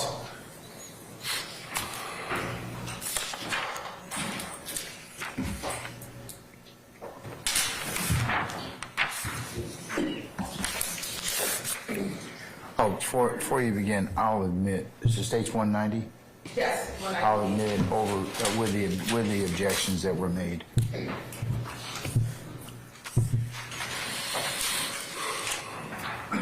Good morning, sir. Good morning. I'd like to answer you some questions. Start with corroboration, okay? Okay. Ladies and gentlemen, the jury, the 3 witnesses you're talking about is Mr. Hutchins, correct? Yes. Mr. Barron, correct? Correct. B-A-R-R-O-N, if that sounds right. It sounds correct. I'm not sure. And Mr. Campbell, C-A-M-P-B-E-L-L, fair? Yes. Tell the ladies and gentlemen of the jury whether any of those witnesses said that Mr. Jeffrey Williams, young thug, person in the back seat, person in the front seat, made that statement that you're telling the jurors. Objection, compound question. I stand the question. You can just break it up, Mr. Steele. Did Mr. Barron say that Jeffrey Williams, young thug, or a specific person identified in any way made that statement that we're talking about to corroborate Mr. May's statement that it was said by Mr. Williams? No, they did not. Did Mr. Campbell say in any way that it was Mr. Williams, young thug, or, a description of this is the person sitting here wearing this, looking like that, made that supposed statement? In their statement, or just... Okay. Not in their statement. Okay. And did Mr. Hutchins, the jurors already saw it, did you read it to him? He also said one of the people said that, right? Correct. And that was consistent throughout, correct? Correct. Now, when you explain to the jury, I think you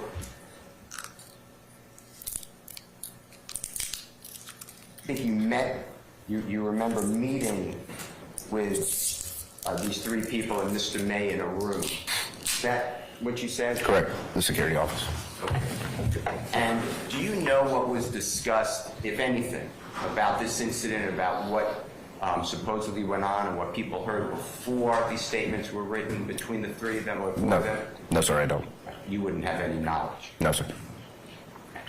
And when you were asked by the district attorney whether you took out a warrant for terroristic threats, you're aware the district attorney office in DeKalb County dismissed this case, correct? Yes. For no corroboration, correct? Objection. Speculation. I'll sustain the objection. Do you have it in your report in front of you?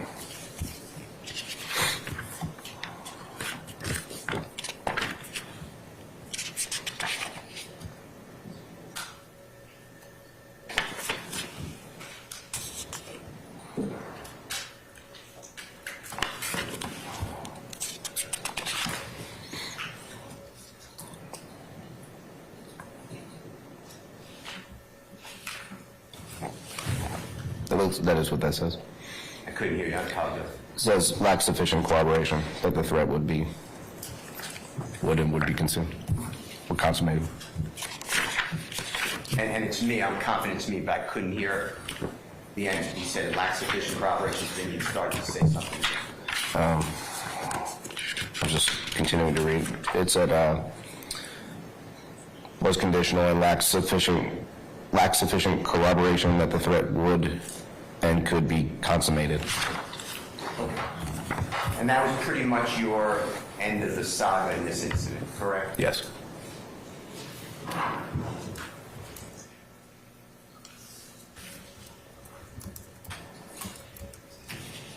Just so the jurors know, there's no recordings or anything that you could share with them about meeting with any witness. Is that fair to say? No, sir. Am I correct? You're correct.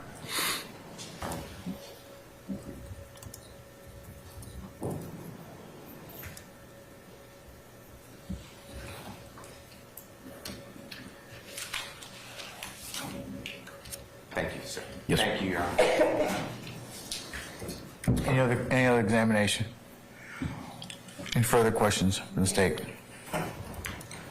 Sergeant Linehan, Mr. Steele asked you about whether or not in any of the witness statements did they mention Mr.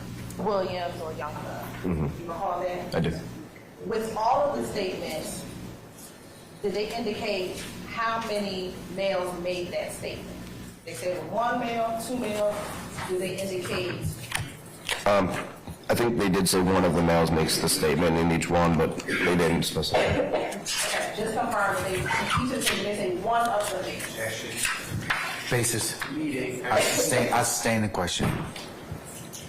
Given what Mr. Steele asked you, and looking at any of those things, would it have a fresher memory as to how the witness identified the individual who made the threat about shooting someone? I'm sorry, can you repeat? Sure. Looking at the three statements, would it have a fresher memory as to how they identified the person who made the threat? They identified the male that made the threat by looking at him and then speaking with the manager at Champs, and then they photos on the internet is how they identified exactly who he is. The manager at Champs said that it was. Sustain objection. When each of the individuals who wrote their statements, you had three Yes, ma'am. witnesses. Yes, ma'am. Did they indicate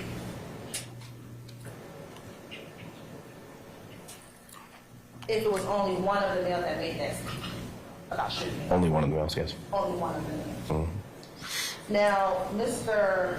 Steele asked you a lot about what the district attorney's office did. As a law enforcement officer, do you have control over how the district attorney's office disposed of their cases? Oftentimes, no. Oftentimes. When you took out your warrant, did you, based on your experience, take it out based on the corroboration that you had? Yes.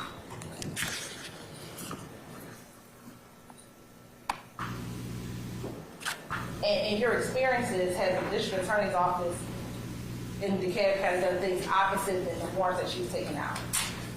Yes. So this is not the first time that that has happened for you? No.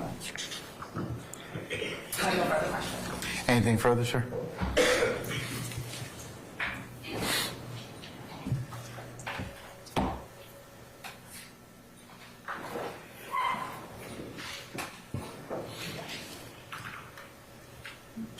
Sergeant, point to where in any of your reports dealing with what we're calling the three witnesses, Mr. Hutchins, Mr. Campbell, or Mr. Barron, does it say anything about looking at a photograph, identifying young thug, identifying Mr. Williams as the person who made that statement? Anyway. From the witnesses? Sure. That's what we're Well, talking about. it's in the victim's written statement. Okay, but now you say the victim, that's Mr. May. Right. I'm ignoring because you separated him from the three witnesses. Well, when they went back to the store, Matt, which of you looking at the report done by Officer Stevens? no, I'm looking at Mr. May's statement. Okay, well, okay. Mr. May's statement is when they went back to, oh, I'm sorry. Well, let's be specific. Who is they? Okay. You know, you can, I don't mind talking, but just instead of using the word they, in Mr. May's statement, who are you?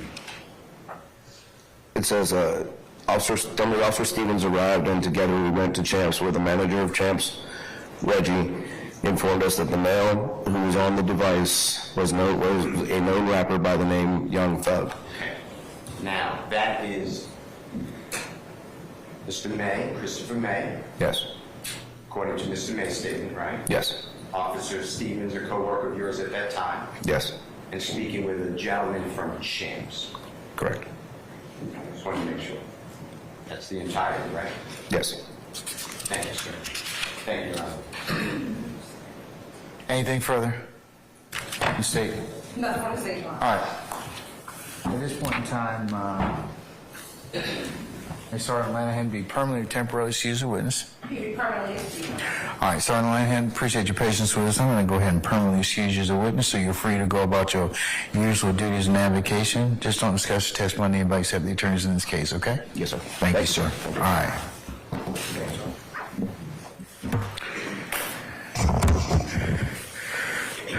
All right, ladies and gentlemen, it's about almost 10 after 12. How about some lunch? All right, excellent. Okay, ladies and gentlemen, we're going to go ahead and recess once I finish all my announcements and pronouncements to you, and ask you to come back for 1:30. Okay. Remember all of my ad nauseum admissions to you at this point in time. In particular, are you okay? Are you allowed to, now that you've heard some more testimony, discuss the matter in your headquarters jury deliberation room? No, you're not. Okay, all right. And remember all the other things that I told you in terms of just your behavior up to this point in time.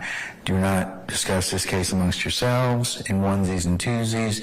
Don't discuss anything that you might have heard in the courtroom today until such time as the court gives you instructions on how you to consider what you've heard within the four walls of this courtroom. If anybody should try and touch base with you in any form of transmission, email, text, phone call, or otherwise try and talk to you in person, please, you need to let Sergeant Ingram know immediately and let me know. All right? Okay, ladies and gentlemen, it looks like for the after we come back from lunch, we should have a regular workday conclusion, and then we'll see where the rest of the week leads us at that point. Okay? Any questions of me? Okay, all right. Enjoy your lunch, and we'll see you back at 1:30. Okay? All right. All rise.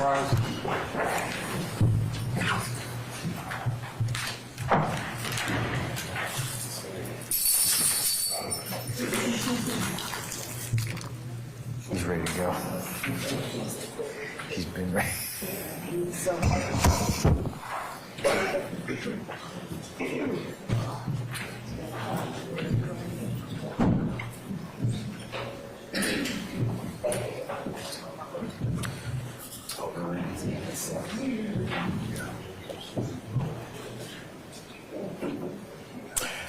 Okay, our jurors left us. You may be seated. All right, councilors, I'll see you all back for 1:30, okay? And we'll start back then. All right? Okay, we're in recess.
Thank you.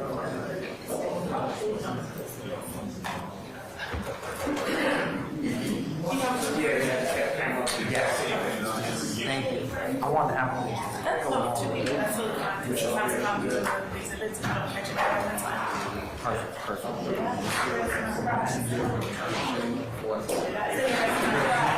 Yep, I'll just follow up.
Richard Randolph. Oh, I got something. I got it already. Forgiveness.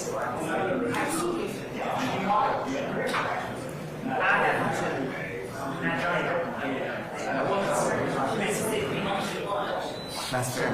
That's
Everybody's present and accounted for. Thank you, Sergeant Ingram.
All right, councils, before we go ahead and bring in our jurors, just to let you know what I'm going to tell them, I have some unrelated matters I got to take up just for about 30 minutes at 3 o'clock, so we're going to break right before 3, come back about 3:30-ish, and we'll see where the day leads us at that point in time, just so you know, okay? All right, unless there's anything else I need to take up with you all, I'll summon our jurors at this point in time.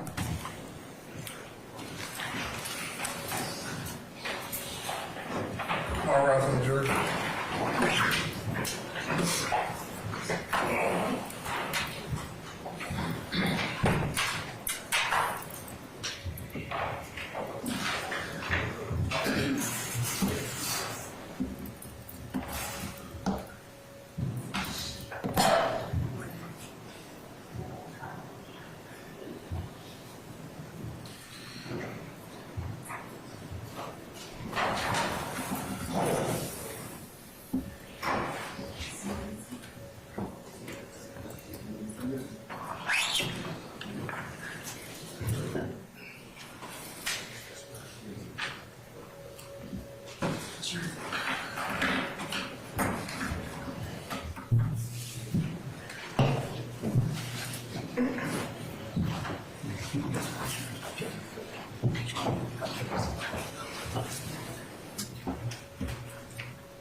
All right, ladies and gentlemen, please be seated.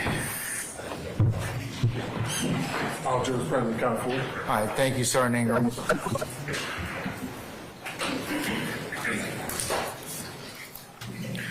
All right, ladies and gentlemen, we're going to continue with the presentation of the state's case. Let me just kind of just tell you where we are going to head for the afternoon. We are going to take about an hour's worth of testimony. I have some unrelated business about 3 o'clock I need to take up for about 30 minutes. We'll come back, and then we should work somewhere around the 5 o'clock hour or thereabouts, and that'll be the conclusion of our first workday, okay? Yes, sir. All right, okay. State, summon your next witness, please. Thank you, Your Honor. The state called Richard Randolph. All right, summon Mr. Randolph, please. Mr. Randolph, good afternoon. Sir, if you would please approach the witness stand. Once you get there, turn and face our name and be sworn as a witness, please. Raise your right hand and swear firm testimony you give the truth, the whole truth, nothing but the truth. I so swear. Now, see, state the first last name for the court. Richard Randolph. Richard Cummins spelling Randolph, R-A-N-D-O-L-P-H. And good afternoon. Good afternoon. Where are you employed? I'm currently employed with the Fulton County District Attorney's Office. And how long have you worked with the Fulton County District Attorney's Office? Approximately 2 years. And what is your current job title with the Fulton County District Attorney's Office? I am currently the Executive Deputy Chief of Investigations. And what are your job duties as the Executive Deputy Chief of Investigations? As the Executive Deputy Chief of Investigations, I am the number 2 amongst the investigators. I assist the chief with the day-to-day operations of the office and whatever needs may be. I supervise the deputy chiefs along with a team of called the High Profile Difficult Witness Task Force, which is HP+. And prior to working at the Fulton County District Attorney's Office, were you employed? Prior to, I was the chief investigator at the DeKalb County Solicitor General's office. And how long have you been in law enforcement? Approximately 25 years. And are you post-certified? Yes, I am. I want to direct your attention to this current case. Are you a part of the investigative team assisting with this current case that we are in? Yes, I am. All right. And as a member of this investigative team, what are some of your job duties and responsibilities? I supervise the investigators that are assigned to this team. We collect evidence, we interview witnesses, we locate witnesses, and anything and any investigative needs that are needed with this case. I want to direct your attention to December 10th, 2023, where you asked to locate and subpoena an individual by the name of Dwight Hutchins. Yes, I was. And were you able to subpoena Mr. Hutchins? Yes, I was. Where did you subpoena Mr. Hutchins? I located his home and I subpoenaed him in his living room. And was he present when you went to his home? Yes, he was. And while at his home, did you speak with him? Yes, I did. And did you speak with him about his testimony, what his testimony would be? Yes. And if you can tell Jerry briefly about your interactions with Mr. Hutchins while at his home on December 10th, 2023. While at his home, they were very nice and cordial. They invited me in. We went inside, and I told them why I was there, and I told them that I was there because of part of this case. And to refresh his memory, I showed him his statement, and that's why I was there. And he looked at the statement. And I want to show you what's already been admitted as State's Exhibit 190P.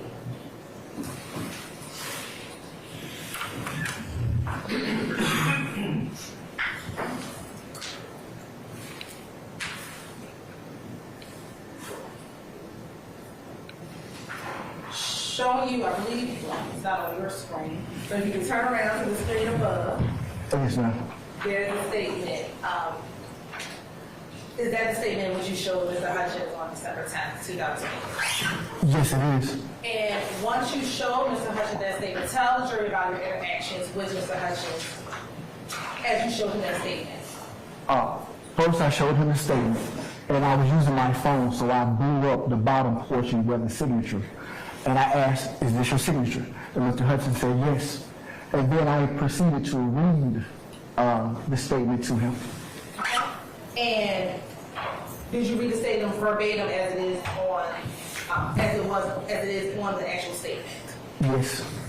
And when you read him the statement, what happened? When I read him the statement, he was familiar. He remembered. This statement. He said he did not type it, but that's his signature. And he told me that he was okay with. He remembered everything verbatim except the last lines of the statement. He did not agree with the last lines of the statement. And what were the last lines that he said that he didn't remember? Mr. May was asking them to leave the property, and one of the males shouted out that he would come back and shoot Mr. May in his face. And from there, Mr. May told dispatch to call Dunwoody Police. He was vague on that part. He said he did not remember that part. He remembered everything else, but not that part. Just the last sentence. Just the last sentence. When you asked him about his signature, what was that interaction? Solely about his signature. Oh, he was clear that was his signature. Was there any explanation that was his old signature and not his new signature? No, he took one look at it and said that was his signature. Now, you said you read him the statement. Did he ever read the statement himself? I saw his eyes moving, but I wasn't, I'm not sure that he actually, read it verbatim. Was there a point where you handed him your device for him to look at it? I held it up to his face and slowly strolled down the statement.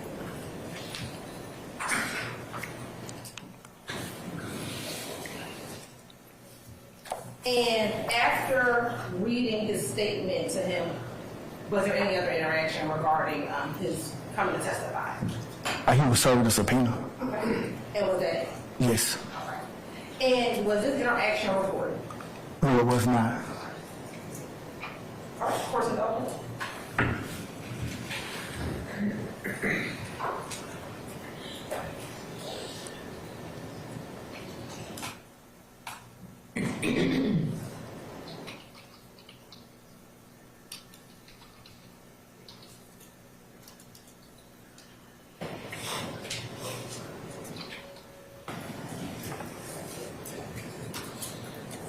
Outside of the last line, because I think you said that he didn't know where that last line came from.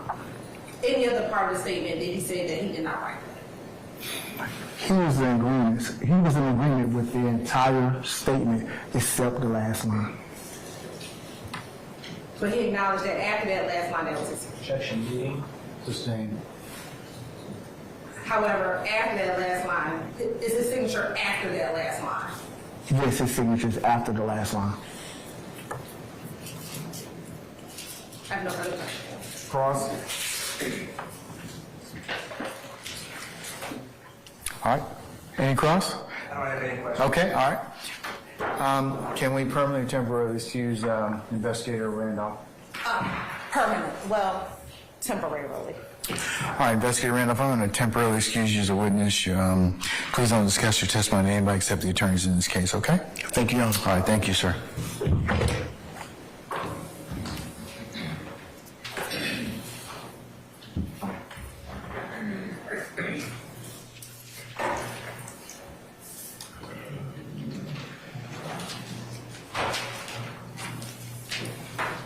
All right, call your next witness. Say call Officer Cogdale to the stand. What's his last name, I'm sorry? Cogdale, C-O-G. Cogdale? Yes, L-L.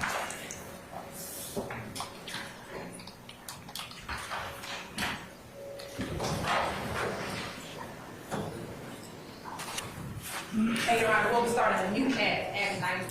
All right, Officer Cogdale, good afternoon, sir. Sir, if you would please approach the witness stand. Once you get there, if you would turn and face Sergeant Brown to be sworn as a witness before you sit down, sir. Please, do you swear or affirm that the testimony you're about to give is the truth, the whole truth, nothing but the truth? I do. I'm seeking just the microphone. State your first and last name. Spell them both, of course. So, first name is Curtis, C-U-R-T-I-S. Last name Cogdell, C-O-G-D-E-L-L. And Officer Cogdale, where are you employed? Atlanta Police Department. And how long have you been with the Atlanta Police Department? A little over 15 years. And where are you currently assigned? Zone 3. And where's the Zone 3 area? South side of I-20, all the way down to South Central. What's South Central? Like 1 and 2, I hate to. Okay. And how long have you been assigned to Zone 3? Little, about 5 years. And tell me a little bit about your work history within that department. My career, I started out in Zone 4 as a patrol officer, which is the west side of Atlanta. From there, I went to the Zone 15, and then from there to Apex K9 unit, and then to Zone 3. And are you post certified? I am. And were you post certified since September 2019? I was. Direct your attention specifically to September 25th, 2019. What unit were you assigned with? What unit? Yes. Zone 3 patrol unit. And just tell the jury a little bit about your job and your responsibilities as a patrol officer. Patrol officer, we respond to 911 calls. You try to help reduce the crime by 5%, and traffic accidents, stuff like that. And as a patrol officer in Zone 3, are you assigned to a certain beat or a certain area within Zone 3? Assigned to a beat. Okay. And back in 2019, what beat were you assigned to? 309. And where is beat 309? It is south of 166 all the way to Cleveland, right there by 75 if you're going east on Cleveland, or 85 if you're going west on Cleveland. And is there a certain main roadway that sits within beat 309? Say that again, I'm sorry. Is there a certain roadway, is there a major roadway that sits within beat 309? It is, there's two. You have Metropolitan and then you have Cleveland. All right. Parts of Cleveland, rather. Parts of Cleveland. Got permission to approach? You may. And I'm going to show what I believe all defense counsel may have, which is a copy of our exhibits. I'm going to show you what's been marked as exhibit 28 and 29Q. Do you recognize exhibit 28 and 29Q? I do. And how do you recognize exhibit 28 and 29Q? 28 and 29Q? That's part of my area that I patrol. And is that a fair, accurate depiction of a portion of the area that you patrol within Zone 3? It is. And is that a fair, accurate depiction of the area that you patrol back in 2019? It is. Your Honor, this is how to say like the 10 or 28 and 29Q. Any objections to states 28 or 29Q? May I just approach Ms. Snow? You may.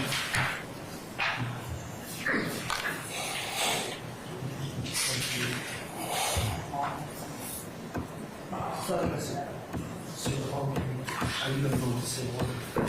Okay. For the most part. Any objection? No, Your Honor. Hearing none, 28 and 29Q are admitted and may be published as you see fit. Thank you, Your Honor.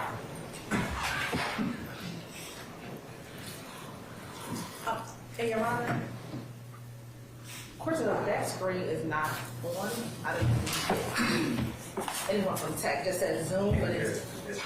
Sure, I apologize. The witness screen is not on. It just has Zoom. It doesn't have the images on the screen. So at the break, if you could. There's a reason that one's been disabled, so you're gonna have to use the other one. Okay. Okay. Thank you. And he can get up and relocate himself if he'd like to. Okay. Okay. Thank you for that. All right. If you can just orient the jury, and if you need to stand, you can, to what we are seeing as State's Exhibit 28Q. Say that again? If you can orient the jury about the map location in 28Q. Yeah, Metropolitan, you have the Cleveland area. Okay, and on 28Q, where is Metropolitan? It is, it runs north and south of Cleveland. There it says 41. Okay, and when you say 41, this is what we're referencing? Yes. All right, and you just referenced Cleveland Avenue. Is this what we're discussing? Correct. Okay. Now, where would your beat, or where is beat 309? 309 would be... And you can step down if you need to. Okay. 309 is Cleveland from 75 going westbound. So you would have Metropolitan. Going this way? Correct. All right. And it would stop right there at Springdale going north. Okay, so this block here. Yeah, up to 166. Up to 166. So this square is 309. Correct. All right. And back in 2019, that square was your general beat of 309. Okay.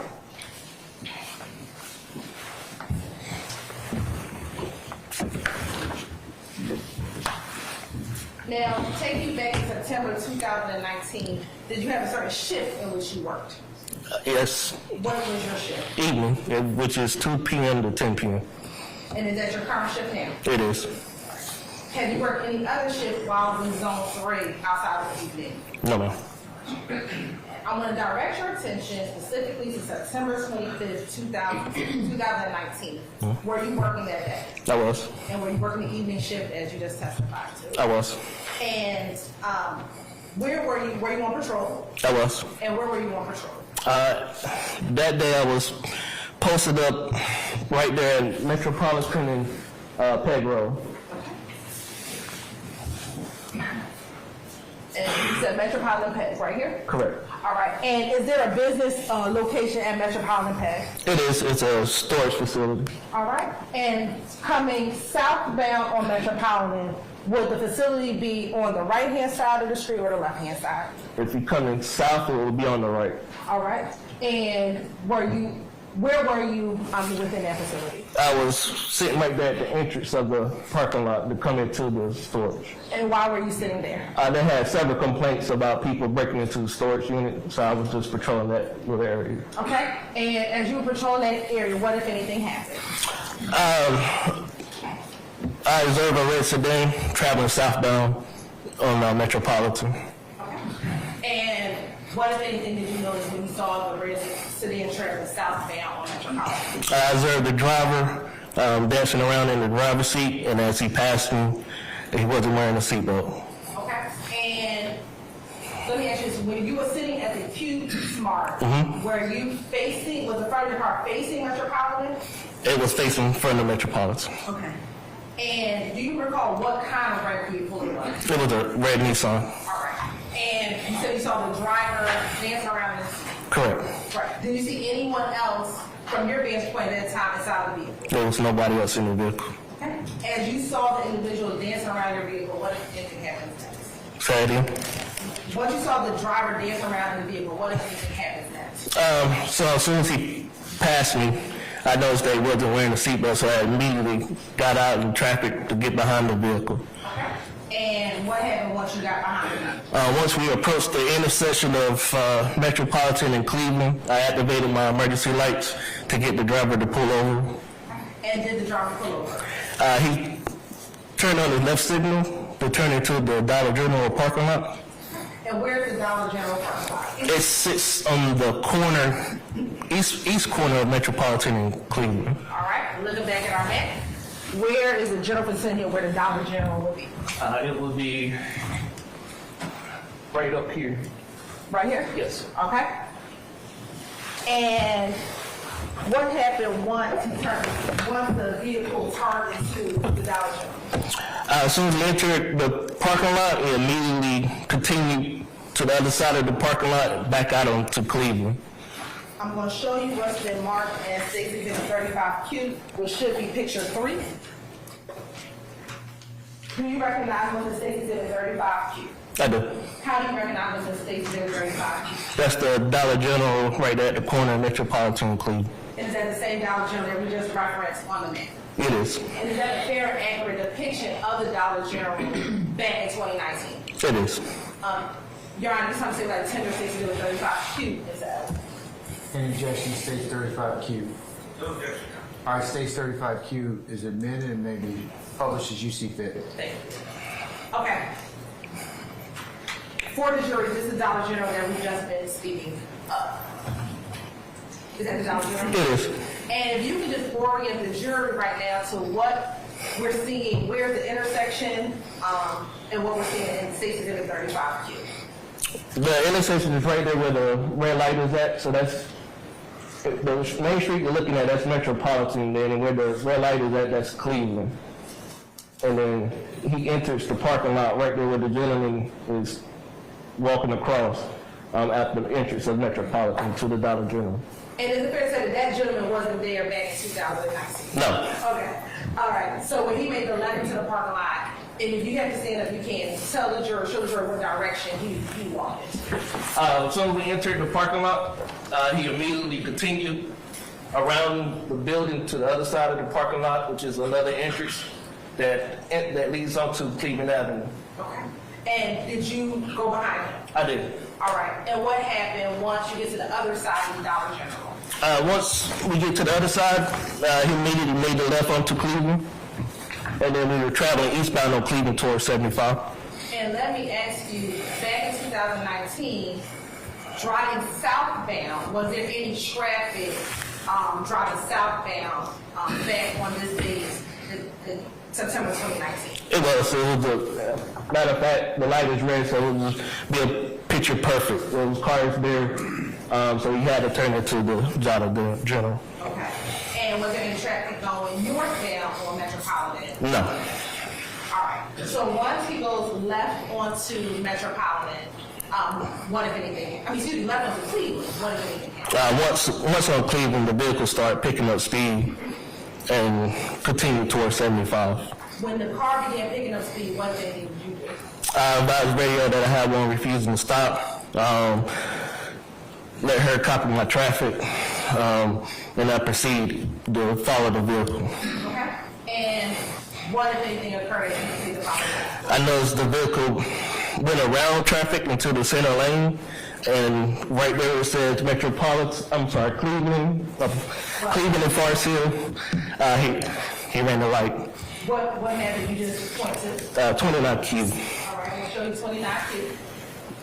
Okay, so you said that he was going around traffic. Correct. Show the general area where he was going around. You got Forest Hill right there in Cleveland. There's a traffic light right there. And then the light was red and you went around traffic and ran the traffic light. Okay.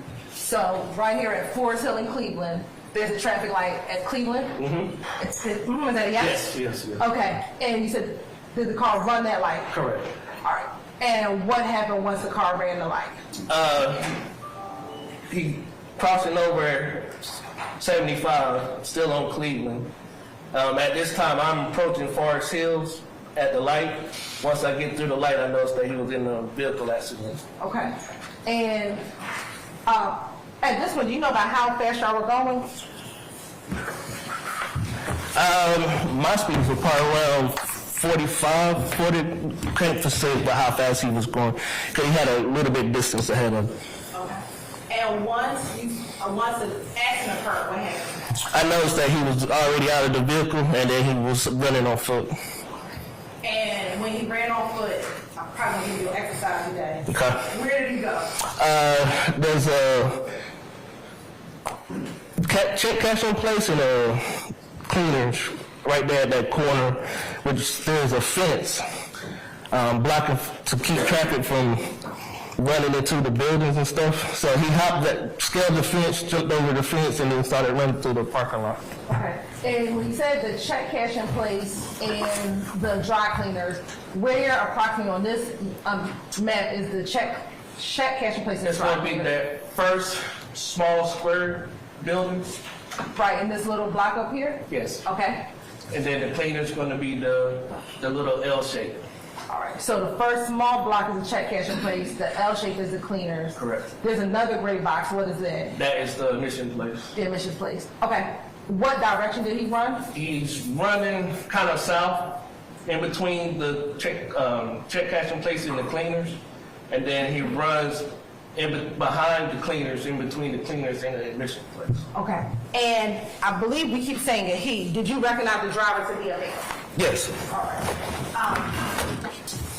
Now, as he runs through the check cashing place and runs in between the dry cleaners and the admission, what if anything happens? He started running towards the parking lot, which is 230 Cleveland Avenue, which is that big gray square. He enters that parking lot still running. There's a gray sedan, possibly a 7, not for sure, that's parked there. A female is getting out of the car. As the female is getting out of the car, he pushes her out of the way in an attempt to get in the car, but there was another person in the driver's seat. Did you observe? I sustain the objection as to, you can rephrase. Let me ask you, were you observing him running towards the vehicle? Yes. And did you observe him trying to go to I sustain the objection. Sure, I'm sorry. What did you observe? I observed him pushing the female out of the way to get in the driver's seat. But That's direct, so I'll overrule the objection. You may Did you finish. observe him trying to get into the vehicle? I do. And did you observe him trying to get into the vehicle after he pushed the lady out of the car? Not out of the car, but out of the way. Out of the way? Yes. Was he able to get into the car? No. What happened? He continues to take off back running. This time he's running northbound in the parking lot, then he crosses over Cleveland Avenue. And at this time, are you behind him? From a distance, yes. And are you chasing behind him? I am. What, if anything, happens once he crosses Cleveland Avenue? Once he crosses Cleveland Avenue, I heard something drop, which was later my flashlight. Kind of paused for a second, but he's running in between the Checkers and the other business. Okay. And time for your exercise again. Where is the Checkers, and approximately where is the Checkers at within this map here? The Checkers is going to be on the other side of Cleveland where the little T-square is at. Okay. And then you got the block building where he runs in between. All right. And what direction is he running into? He's running northbound, which leads into another apartment complex. And where's that apartment complex? That's 2612 Still Avenue. Okay. And at this time, do you still have sight of him? Once he goes behind the Checkers, no, I don't have sight. All right. And do you actually go over to where, to this side where 2612 Still is? I did. And why do you go over there? To see if he was hiding or laying down somewhere. All right. And did you see him over there? No. All right. Did you eventually learn if he was ever apprehended? Yes. And where did you see apprehended? Right there, the entrance of it says Old Hateville and Coney Square. Okay. And where it says Colonial Square, is that another set of apartments? It is. All right. And once the individual was detained, what happened next? I started, checking, walking back to where they had him detained, and then I came back to where the scene was at.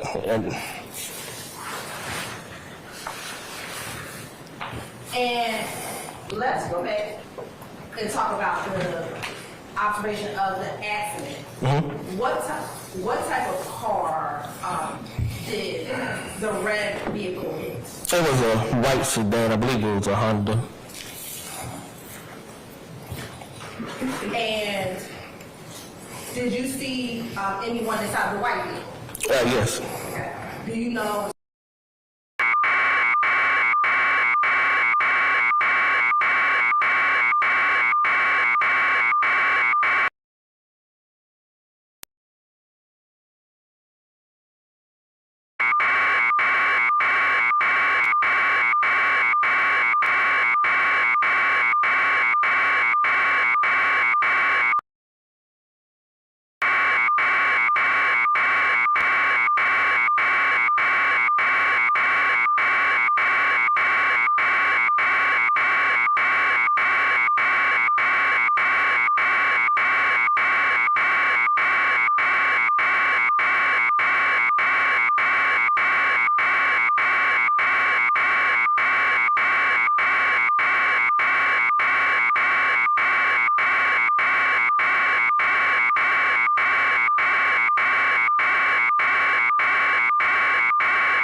Who are you thinking of that's been a victim of a violent crime? Myself and my friend. I was raped and she was murdered.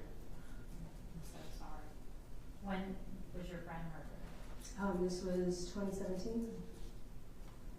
Did you follow the case closely? Yes, we worked together, and I worked the night of the murder. I left about 10 minutes before it happened. Was it a stranger situation or someone she knew?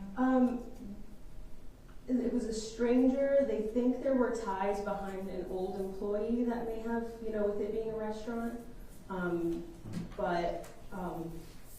Yeah, I followed it very closely. Were you satisfied with the investigation?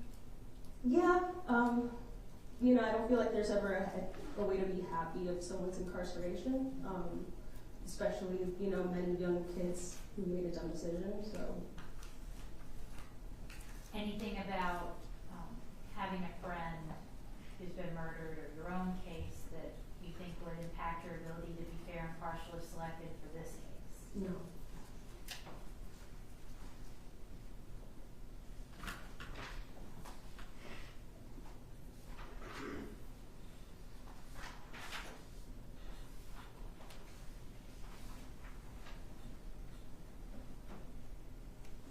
You yourself have had housing insecurity? Yes, I was kicked out as soon as I turned 18. I lived in the storage unit. Was that here in Atlanta? No, in Florida. Did you ever seek out help from homeless shelters or other organizations? I did not.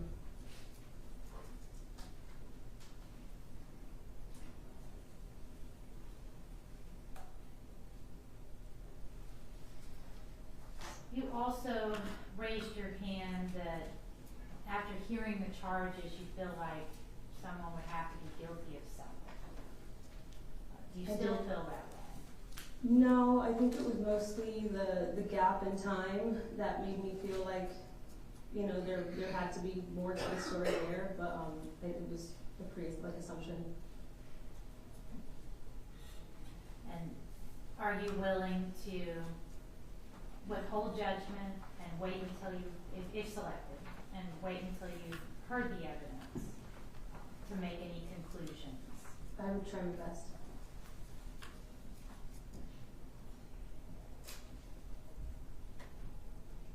Anything we haven't asked you that you think you should know? No. Thank you. Thank you. I want to start with when you were kicked out of the house. You said you were 18? Yes. How long were you kind of on your own or unhoused or experiencing that insecurity? I bounced around homes for a bit. I want to say I wasn't really fully set in a house for about 4 months. Okay. I'd like to talk a little about your past with your mother, if that's okay. That's fine. One of the things you mentioned was not having your medical needs taken seriously or believed, right? Yes. One of the charges here, when it stood out to you, was not seeking medical care. Is that something that hits particularly close to home, and do you think that's why you may not be able to be fair in this case? I think that's why I had that strong response to it, yes. Okay. Is that still something that you're concerned about? I am concerned. I would want there to be a fair trial. I would try my best if I was elected, but I can't fully 100% say that it would be unbiased. Okay. I think that's all I have. Thank you. All right, next. 16. Good afternoon.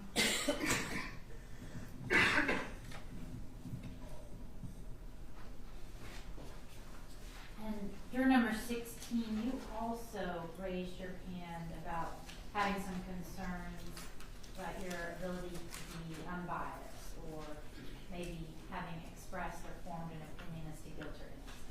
Yes. Do you still feel that way? Yes. Tell me why you feel that way. I'm a mom of 3, and I have 3 little ones, and I really can't imagine her situation. But the length of time and you guys coming back this long makes me almost sure there's something there. And do you,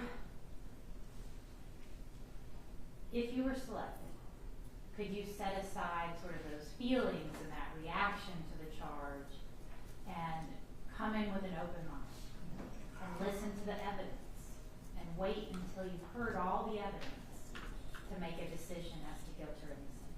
Can you do that? I can't. It's too close. Can or cannot? Cannot.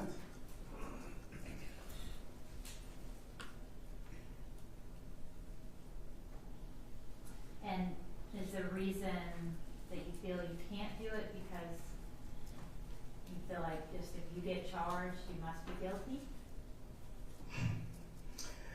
Funny you ask that. I'm not originally from the USA, and where I'm from, that's a policy. Where are you from? Jamaica.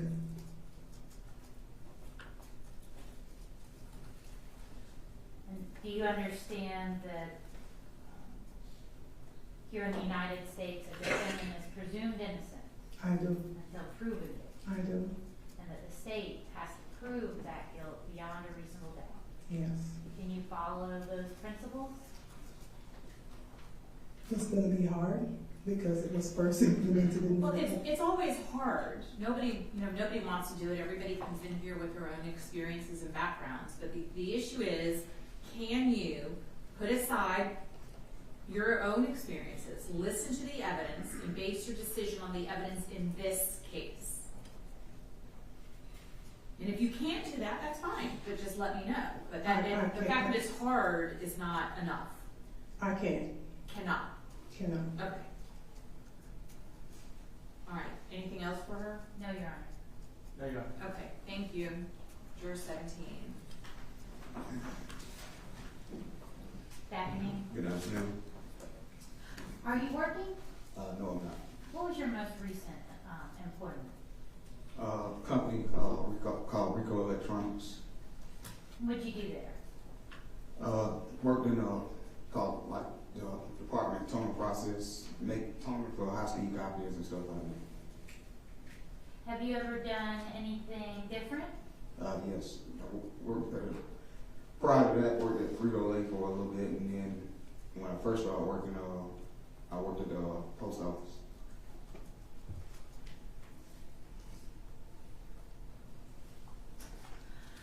Your questionnaire indicates that you've been the victim of a robbery. Yes. At gunpoint. Yep.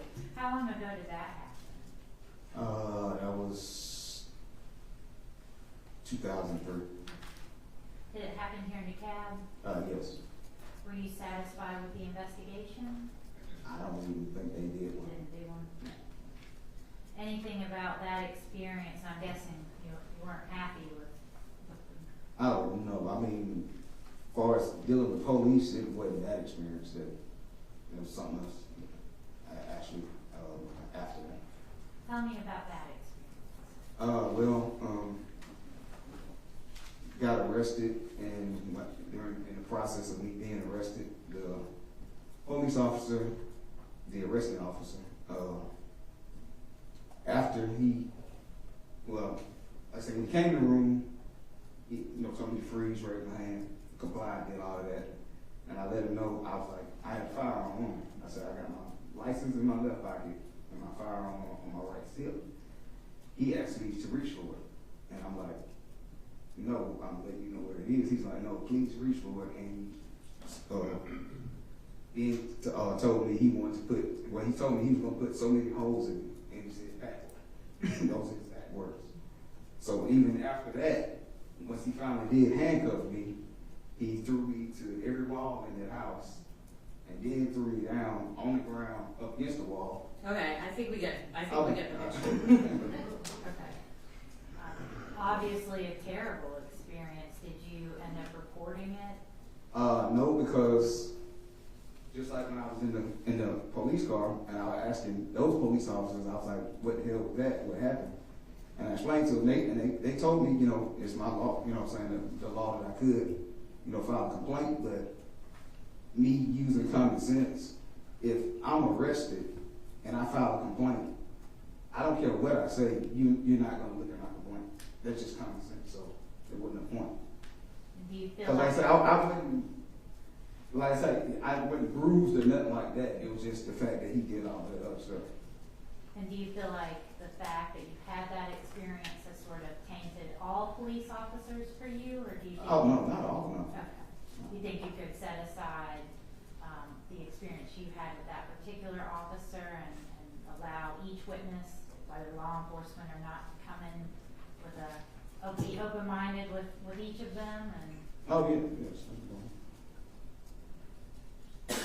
You also raised your hand that you may have already formed an opinion or have concerns about your potential bias. Yes. Tell me about that. Well, me personally, I don't really know if I can, with me answering, because I know y'all got to question other people. I don't want to be where I sway anybody's judgment, but for what was presented to me, there's no way I could, because I don't believe in anything dealing with kids. I don't appreciate that in rape. So anytime I hear that, it's automatic, like, you know what I'm saying, it just puts me somewhere, so. Do you believe that people are innocent until proven guilty?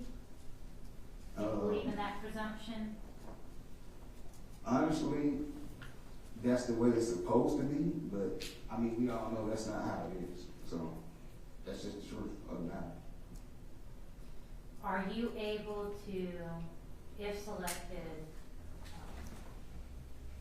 presume this defendant innocent until you have been convinced by the evidence, if you are ever convinced by the evidence, and wait until that point to form an opinion? Are you able to do that? Oh, honestly, no. No, I wouldn't.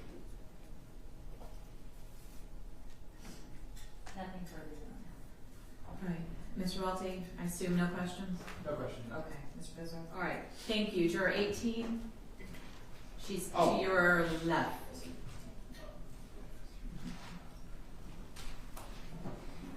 Go ahead. Good afternoon. Good afternoon. So what grade do you teach? Third grade. Have you always taught third grade? I've been a teacher for 3 years. I started in 5th and then was reassigned to 3rd. Did you ever work in any other fields before teaching? I did physical therapy. I was a physical therapy assistant for a while, but mostly just nannying and babysitting on and off.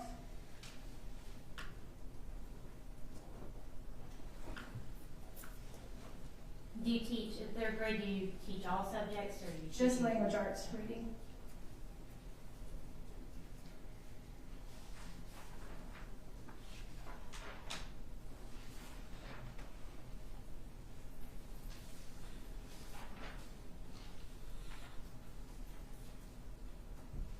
Tell me about your medical training. That comes with the nannying. I'm CPR certified, first aid certified. But I was also certified prior to that for my degree in exercise science. For my bachelor's, we have to take a class to get certified.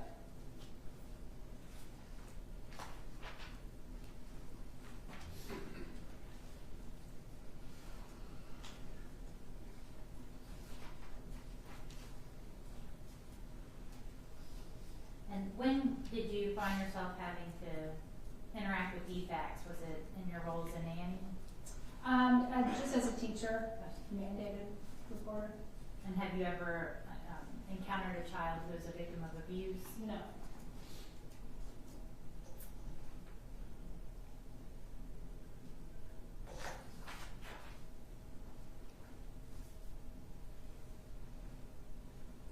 You raised your hand that after hearing the charges, you felt that you would have to be guilty of something. Do you still feel that way? I don't. I think that was an initial emotional response after hearing the charges. And if you were selected, would you be able to withhold judgment until you had heard all the evidence and the laws instructed by the judge and form an opinion at that time? Yes. Thank you. It's juror number 18. So, your experience with defects.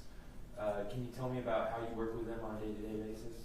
I don't. I've just been, just as a teacher, we're required to take certain courses, but I've never had to record anything personally. Okay. And she might have already asked this. How long have you been a teacher? 3 years. What is your, I believe you answered that you have an advanced degree. Is that in education? Master's in early childhood education. Okay.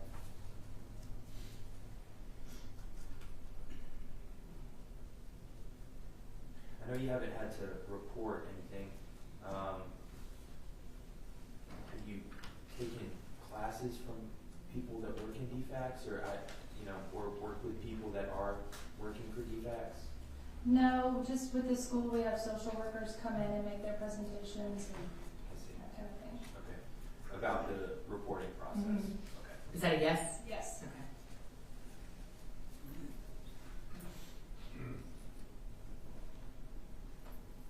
Your experience, your education, all of that, that was a part of your initial response to hearing that indictment? Yes. And you feel now that, can you put that behind you and listen to this evidence? And Yes, I can. all right. Thank you. Thank you. Juror 19. Good afternoon. Hello. I see that you're a business consultant. Yes. Tell me about that. It's really just a fancy term for reporting, creating reports, reporting systems for a company. And have you always been in that line of work? Have you ever done anything different? Really just that for true employment.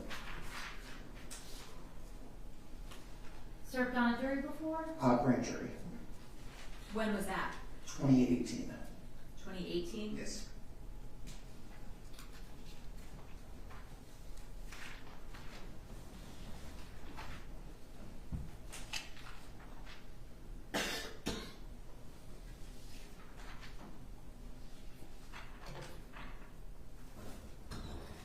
You've had the responsibility of hiring and firing other employees? Yes.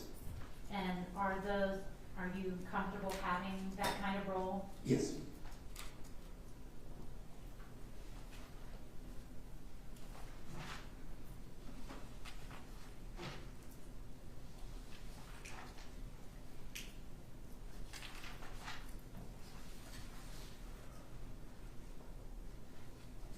Tell me about why you interacted with DFACs. That was just part of the grand jury with testimony. I forget if it was first person or second person. And you have a science degree? Well, yes, engineering and minor in physics.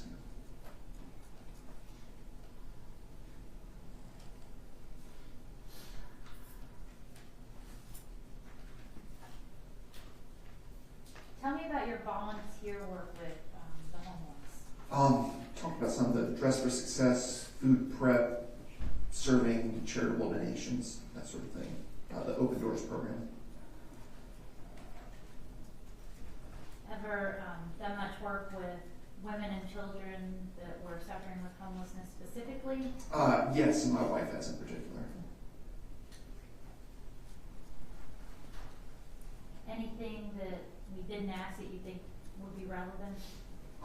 Might not be relevant just based on some of the questioning about the churches and stuff. I'm not religious, I'm not anti-religious, but one of the things that I don't like is when our religion leads to harm to women or children, be it violence or withholding of medical care. So I'm not sure if that's related at all, but that would be something that would be hard for me to look past.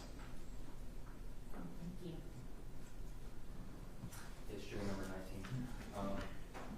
You have a child, correct? Yes. Okay. And how old are they? She's 8. She's 8.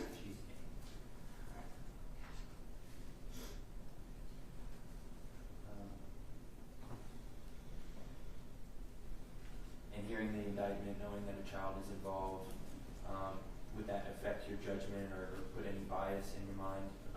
Not bias, no.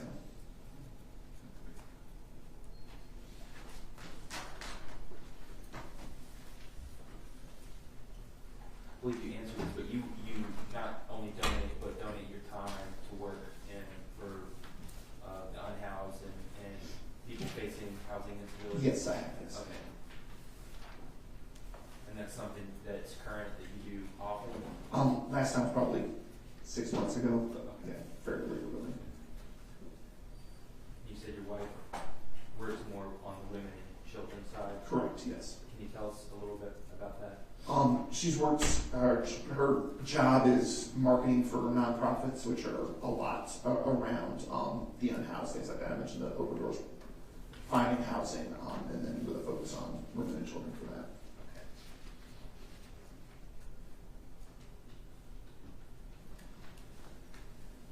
that's it. Is there anything else that we haven't talked about? I mean, other than the medical issue, the religious stuff that you answered? No. Okay, nothing else? All right, thank you. Thank you. Juror 20? Good afternoon. Hi, good afternoon. And tell me about what you do. I'm a district manager for a retailer.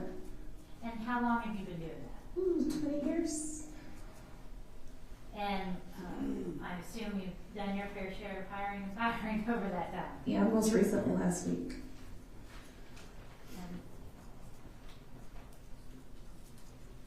Oh, yes. You are a full-time student? Yes. Okay.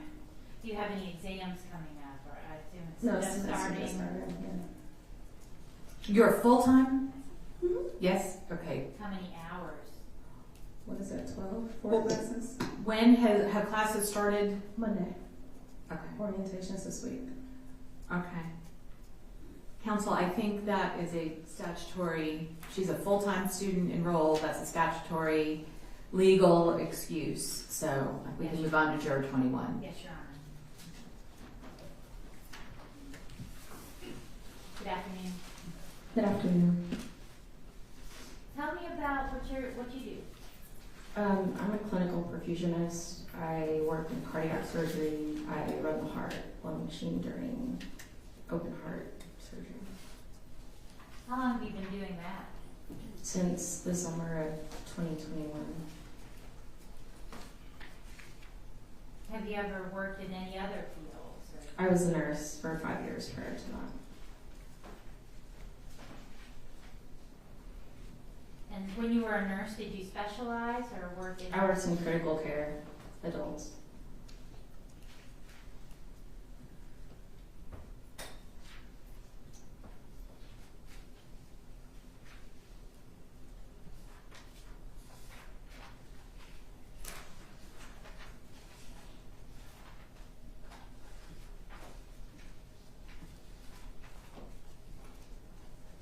Who were you thinking of when you said you know someone's been the victim of a violent crime? My mother was a domestic abuse victim in her first marriage, and my childhood friend was raped. Did were either crimes committed in DeKalb County here? No. Anything about your mother's case or your friend's case that would prevent you from being fair or impartial? No.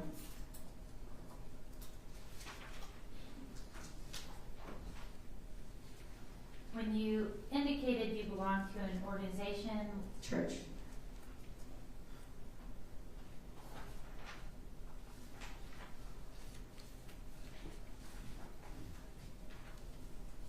tell me about your work with the homeless. 4 or 5 years ago, I used to volunteer at a all-women's shelter called My Sister's House in the Atlanta area in the soup kitchen. What were your kind of duties or responsibilities? Typically, we would serve the food, clean the kitchen up afterwards.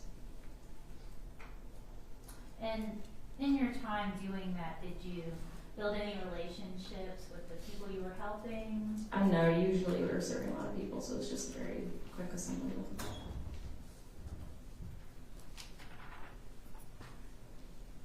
Anything we didn't ask you about that you think would be relevant?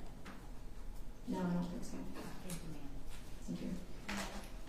Mr. Wilson? Yes, juror number 21. Yes. You said you were a nurse for about 5 years? Yes. Okay. Did any of that time involve treating or working with children? No, outside of my pediatric rotation in nursing school, no. Okay. How long ago was the pediatric rotation? That was probably 2013. Okay. For about a year? Yeah, probably a semester, because I never worked in pediatrics, that wasn't really what I wanted to do. And that's your only work in pediatrics? Correct. Okay.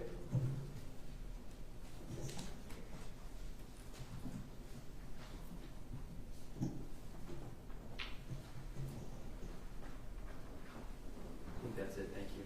Thank you. Thank you. 22. We'll take a break at about between 3 and 3:15. Good afternoon, Review 22. Hello. What type of advanced degrees do you have? I have a master's in business administration and electronic engineering degree. So you have an electronic engineering degree as well? That's your bachelor's? Yeah. Okay. How long have you had that? Since '87. And do you use that now in your line of work? Is your degree applied to your software support? Yes, I do tech support for nursing scheduling application for a healthcare company. And are you currently in a supervisory role there? No. And what does your spouse do? My spouse is, she works for, what do you call a senior coordinator for like a senior citizen community. And you have served in a jury before? Yes, I have. All right, how long ago was that? I've done it twice. One was about 4 years ago, and then probably 8 years ago before that. And so the one you served on the first time, about 8 years prior to the 4 years you served in a jury, was that a criminal or civil case? The first one was a civil case. And without telling me the verdict, were you all able to reach a verdict? Yes. And were you the foreperson? Yes, I think for that, yes. All right, and the one roughly 4 years ago, was that a criminal or a civil case? That was a criminal case. And were you the foreperson in that case? No. And without telling me the verdict, were you all able to reach a verdict? Yes. And did both of those juries take place in DeKalb County? Yes.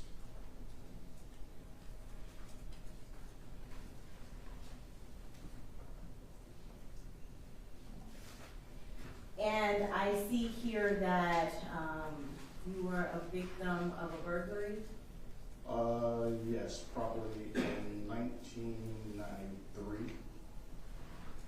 Was that in DeKalb County? Yes. Was the police called in that case? Yes.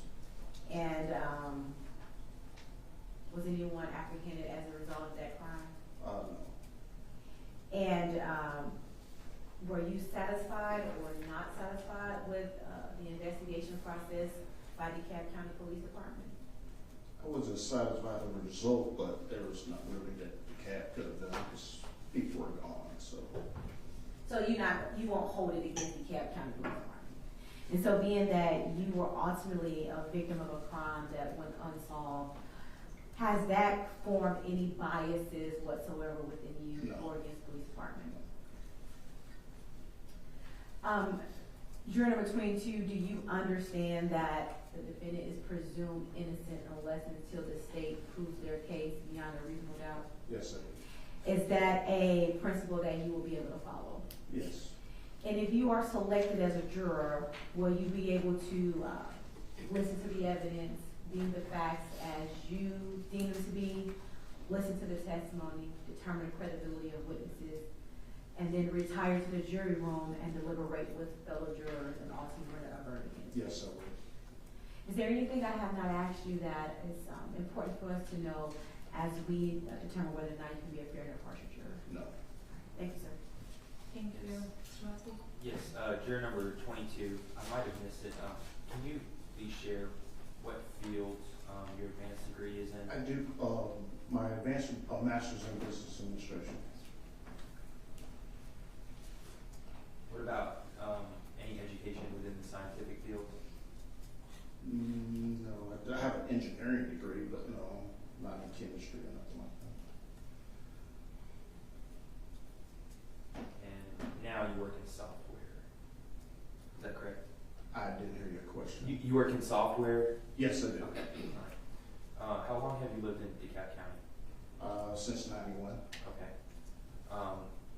Hearing about some of the places that are going to come up in this case, are you familiar with any of the ones that we've discussed so far? I know of the places because I lived there for 31 years. Okay. I'm assuming that includes, does that include pleasers?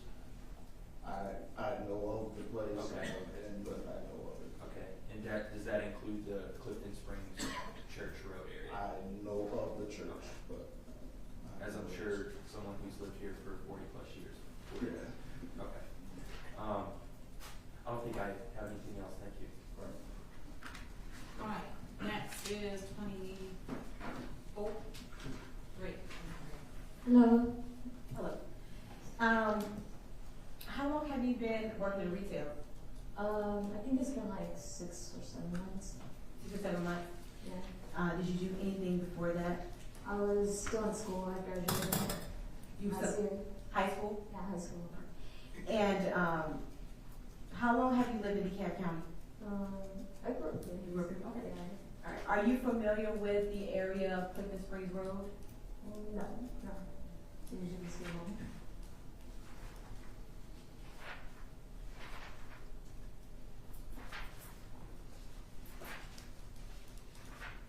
You're number 23. I do see here that you are relatively young. You just told us that you recently graduated high school.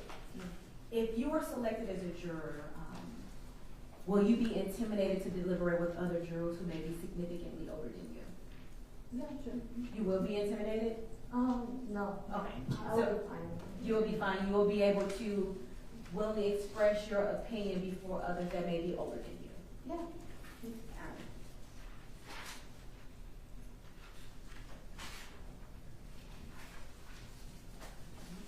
Have you ever been a victim of a violent crime? I don't think so, no. Have you ever witnessed any type of crime while working in retail? No, I don't think so, no. All right, and juror number 23, will you be able to judge the credibility of those who take the witness stand and either believe them or not believe them based off what you hear? Will you be able to determine the facts as you deem them to be based off what people say from the witness stand? I'm not sure. I'm sorry, I can't hear you. Can you put the microphone further up for me? Can you repeat that? Hold the microphone closer to your mouth for us. Okay. Oh, that's better. Will you be able to listen to individuals who get on the witness stand and they will make statements and you determine what those facts will be? Will you be able to do that? I think so. Will you be able to review exhibits, review the all of the evidence that comes in, and make fact findings? I think, yeah. And then will you be able to retire to the jury room and deliberate and fully express your opinion as to what you deem the facts to be amongst your fellow jurors? Yes. And will you be able to render a verdict in this case once all the facts have been provided to you by way of evidence? Mm-hmm. Yeah. Is there anything that we need to know, juror number 23, in order to determine whether or not you can be a fair and impartial juror in this case? Can I speak that in private? Of course, we can reserve privacy. All right. Let's go ahead then and move to juror 24.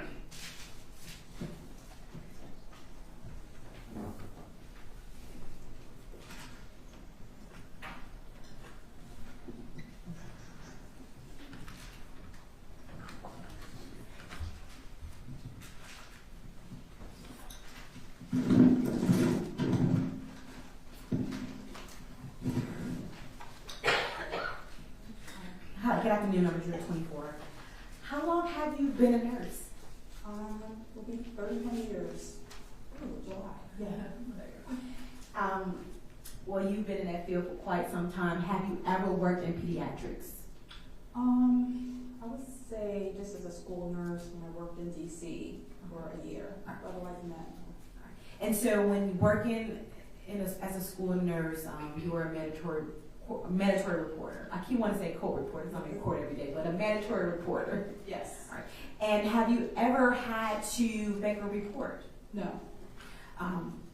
Have you ever observed during your years as a nurse in a school, observed children to whom you felt may have not been taken care of, but it didn't rise to the level of a required mandated report? No. And what does your spouse do? He's unemployed. Okay. And you served on a jury before? I did. over, I think about 20 years ago in Maryland. And do you recall if that was a criminal or a civil trial? It was a criminal. And without telling us the verdict, were you all able to reach a verdict? We were. And were you the foreperson? I was not.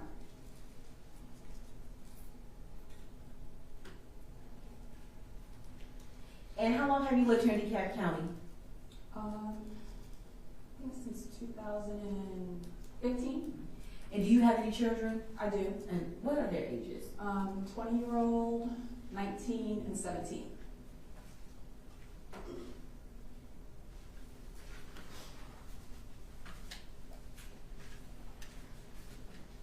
And currently, at your role at the Department of VA, are you currently serving a supervisory position? I am not. Have you ever served in a supervisory position? No. By choice. We're not judging. We're not judging.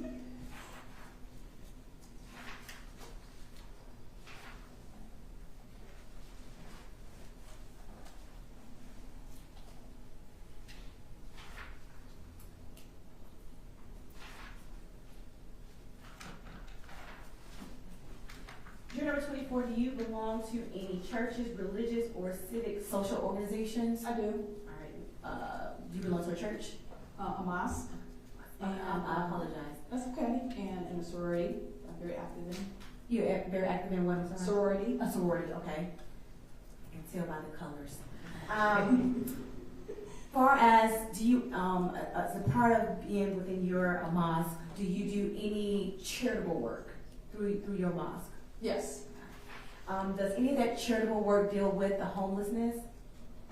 I would say so. And generally, what do you do? What role do you play when doing charity work? Just doing fundraising, donation of clothing items, food bank, of that sort. And when asked earlier, you raised your placard as to the question of anyone who feels that due to their religious, moral, or philosophical beliefs that they could not be a juror in this case, and you raised your card. Can you tell me about that? Yes, I've been Muslim for over 20 years, and at the time when I did serve jury duty 20 years ago, to this day I regret it, and just learning more about my religion, just being more informed and learning more of my deen, my religion, I just religiously do not feel comfortable in serving in the case. Look, let me ask you a question, just out of curiosity. Deputy, I'm sorry, if you could scoot to the left a little bit, I can't see her. Thank you. Is there something about your faith that prohibits you from jury service? I won't say that. I just know for me personally, if I wasn't there to witness it, I can't say, yes, I can contribute to them being found guilty or not guilty. Okay. That's just, So you could never serve as a juror under any circumstance, is what you're telling me. Me personally, I don't want to. I know other Muslims. I know you don't want to, but I guess the question is, are you prohibited from doing it? No. Okay. No. Okay.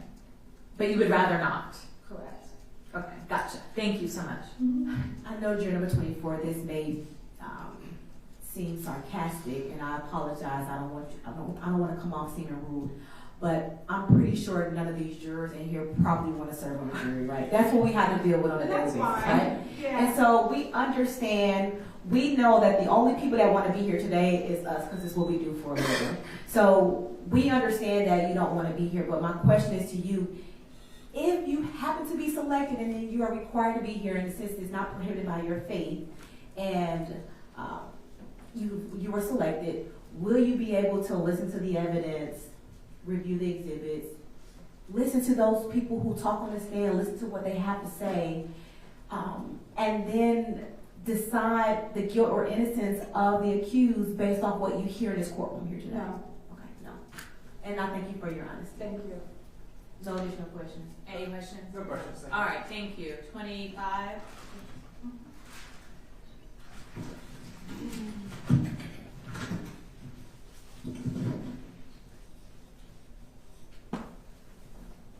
Good afternoon, number juror 25. Good afternoon. have you been a patient service rep at Northside Hospital? 17 years now. Does that, please forgive my ignorance, but does that role require some type of medical training? Just CPR. Just CPR. And have you had CPR training? Yes. Have you had any other medical training other than CPR training? No. Do you serve as in a supervisory role there? No. You've been a party to a lawsuit before? No.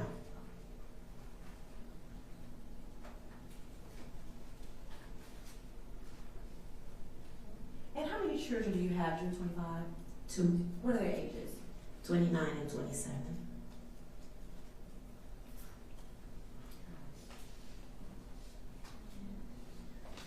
And when we first began, you raised your hand when we asked the question, are your minds perfectly impartial? I didn't. You didn't, no worries.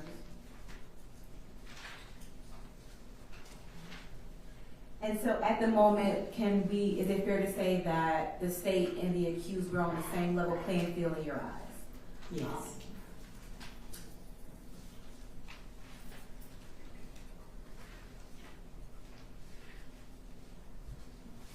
And during number 25, you say that you yourself or a very close family or friend had been the victim of a violent crime? Yes, close friend. It was just a drive-by shooting. Was your close friend injured? Yes. He was killed? I'm sorry to hear that. How long ago did that happen? 6 years ago. Was that here in DeKalb County? Florida. And when the incident happened, how were you notified? Phone call. And very close friend of yours, did you kind of keep up with the case as it progressed through the criminal justice system? There was not much of a case. They never found anything. They never found it. Yes. So it went unsolved? Correct. And I'm sorry, how long did you say that had happened? 6 years. 6 years ago. And being that no one was ever apprehended in that case, to which a very close friend of yours' life was taken, and this case involves a significant time period between the incident happened and an alleged person being brought to trial, do you have any bias resting on your mind here today due to the fact that you currently have a close friend who, case went unsolved, in this case here, took some time to come before the court? Somewhat. All right. However, we understand that you may have that bias. Will you be able to kind of set that bias aside and listen to the evidence, listen to the facts of the cases, listen to those who come and take the stand and provide you information as it relates to this case, and judge this case based off what you hear in the courtroom, based off the exhibits that you see, based off the facts that you deem them to be? Will you be able to make a decision based off that? Yes.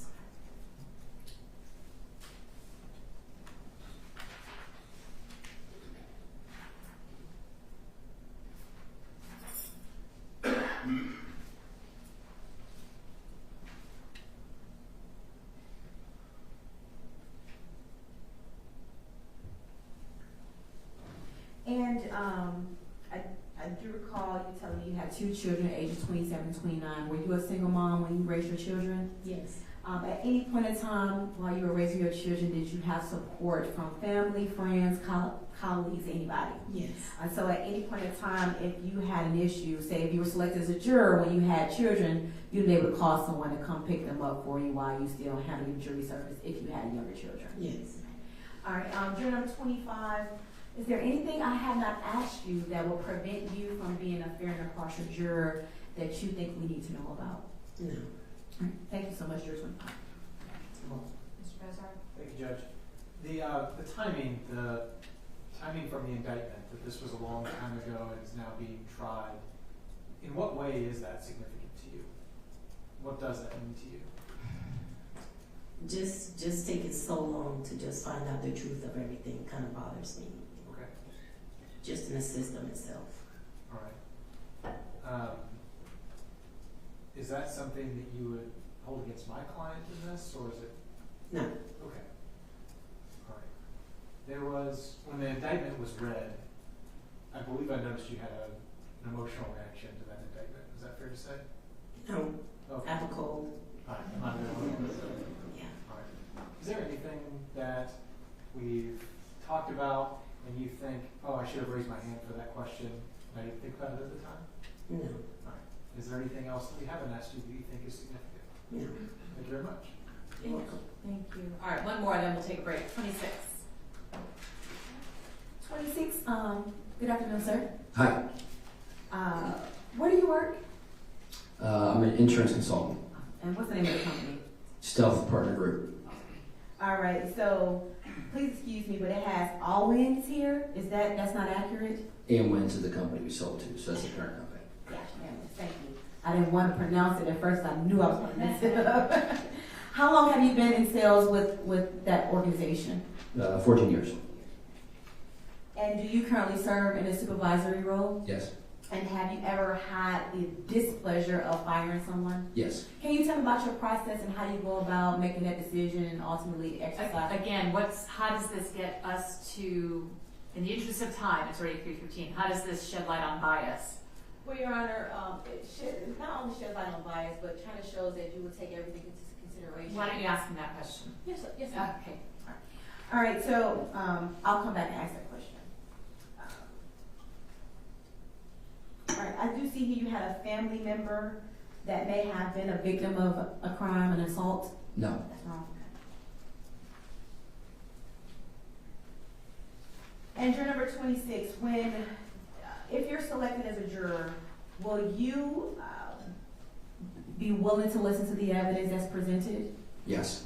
Will you be able to listen to the witnesses who take the stand, listen to what they have to say and deem the facts as you determine them to be? Yes. Will you be able to review the exhibits and review all of the evidence and ultimately retire to the jury room and deliberate with other jurors? Yes. Juror number 26, you know another potential juror? Yes. Okay, what juror number is that? 30. 30, okay. And how do you know each other?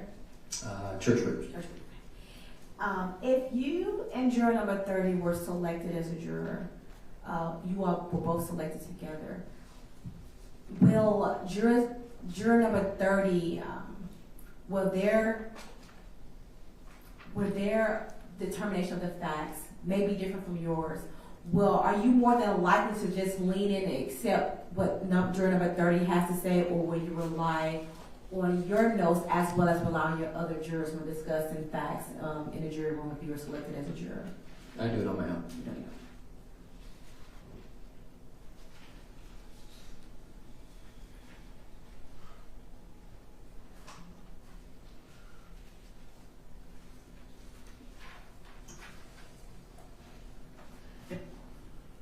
Juror number 26, you have a close friend or family member that was a victim of a violent crime? No. I think I just asked you enough.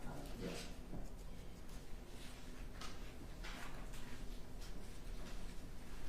And you did tell me that you're part of a church group. Are you also part of any social or civic organizations? No. No.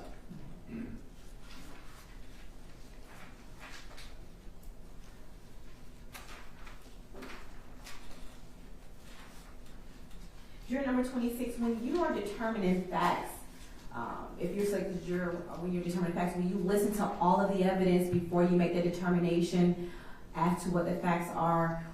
By listening to everyone, or will you just believe one person? How does your process work when determining what facts Listen to are? all facts. All right, thank you, number juror 26. That's all I have. Mr. Advisor? Thank you, Judge. Have you yourself been the victim of a crime? Not in my own right now. Okay.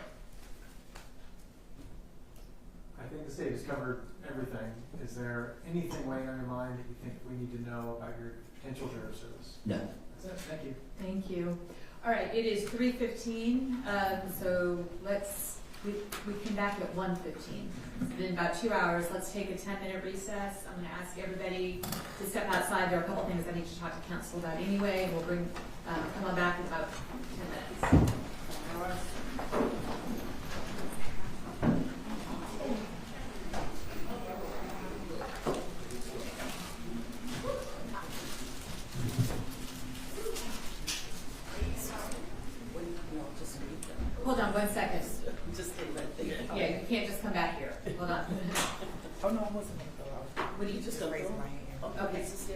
1 second.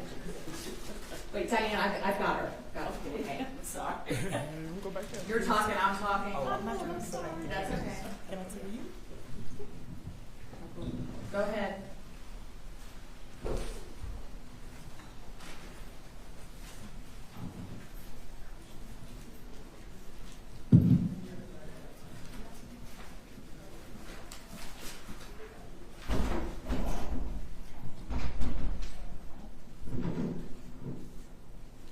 And you could just stand right behind that podium. Just right here.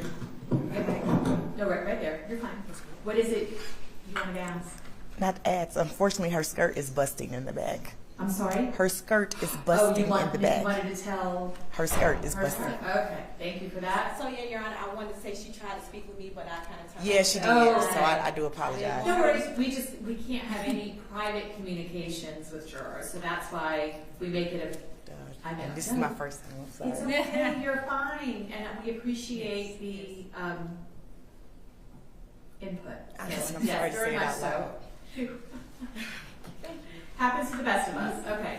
May I go to the bathroom real quick, Judge? Yeah, and then I want to go through. That's right. Yes, Through yes. groups or parts to see where we are. Judge, I was trying to tell her she was in the middle of the other jury. Oh. Trying to get around her, and I was trying to go back. She was talking. You're They were trying to get around her, and she was in the other jury.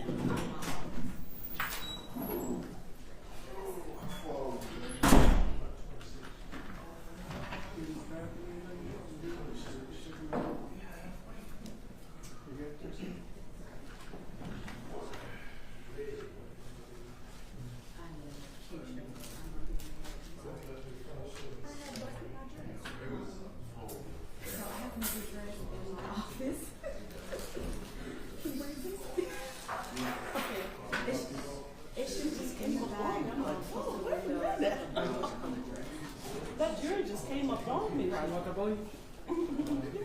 oh. They move fast. And I didn't want her to see, the shackles on. She come over here too far, she could see.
blocking my, no, you. Let's not go there.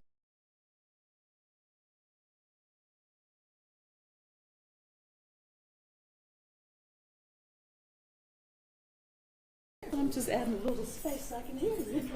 I appreciate it. I've never told nobody. I always get slow down, but I was like, I'm not speaking up loud enough. Yeah, well, you know what? You were turning and it was like trailing off. And what happened, because this cord is not long enough, it was like right here and I was sitting right there. Right. Yeah. So I'm just trying to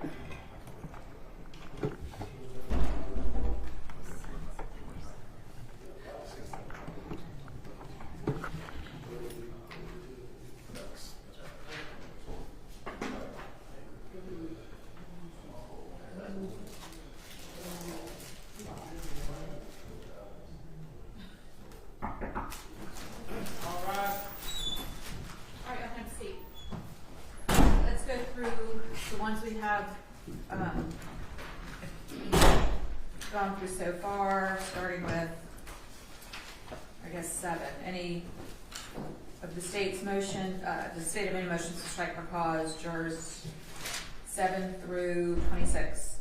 Yes, sure. Who's doing them? Turn on your mic. Yes, Your Honor. The state will ask that juror number 11 be stricken. Okay. Defense response? I have my notes from her. You would join. You would join. All right, 11's gone. 12. Oh, I'm sorry. Any others? That's all that I have for me for the ones I witnessed. Okay. And number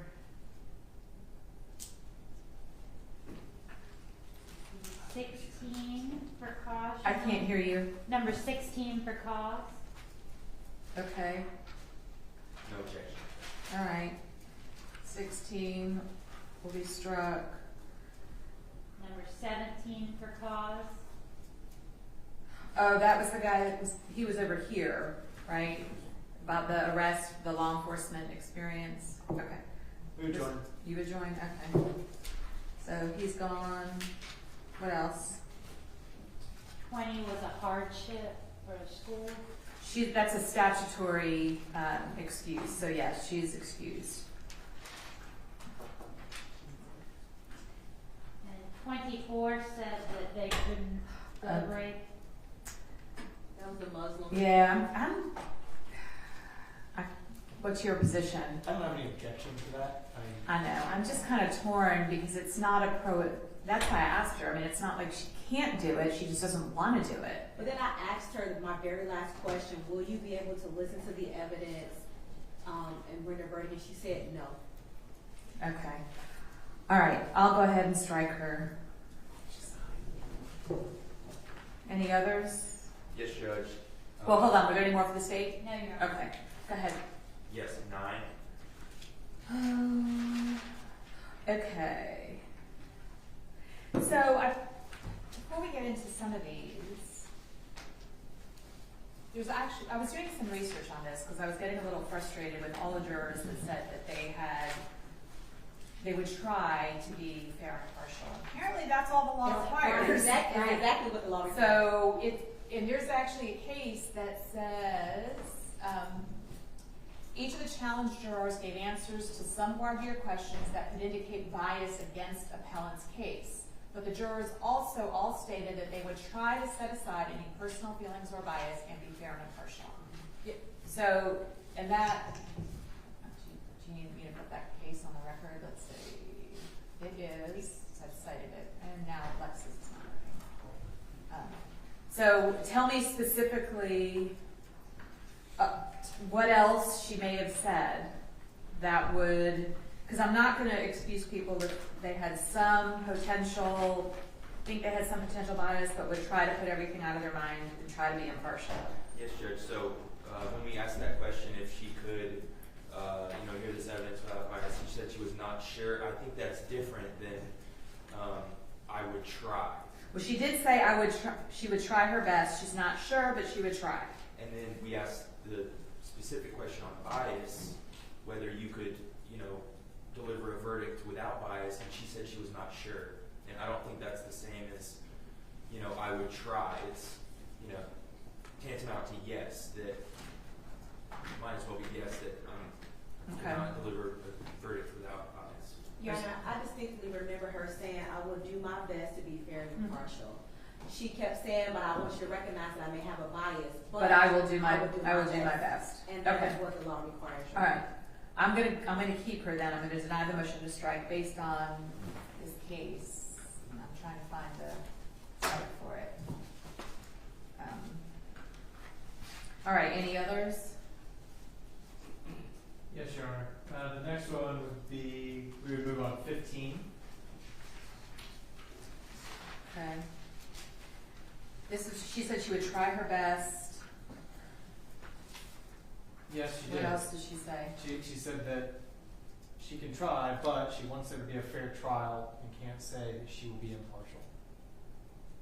Well, when somebody says they would try their best, they're always saying that they can't promise that they would be impartial, but that they would try their best. I understand. Judge, I mean, the issue with the can you try is it's often the answer to a very long leading question by the state that is written very intentionally, and they're very good at it, but it's clear that there is an expectation of their answer. And people turn a complete 180 very often to that question. And that's why they ask it. I get it. Except that's not what happened here. Those comments were in response to defense counsel questioning. And in response to defense questioning, she said, all on her own, I want there to be a fair trial. Yeah. I will try my best. That was not in response to my questioning. I agree with that. But it was I can try, but I want there to be a fair trial, meaning she might not be a good juror because she wants there to be a fair trial. I don't want to read into. Well, she said but. I mean. Well, okay. She said she would try her best. And she can't say that she'll be impartial. Well, but they all said, even if, each of the challenged jurors gave some answers to some part of your questions that could indicate a bias against appellant's case. But the jurors also stated that they would try to set aside any personal feelings or bias. And the whole reason is because you can't be completely unbiased. Yeah, no, yeah. All right, I'm gonna try to be consistent with this ruling. So I think that the state is satisfied with what the law requires. I'm going to deny the motion to strike.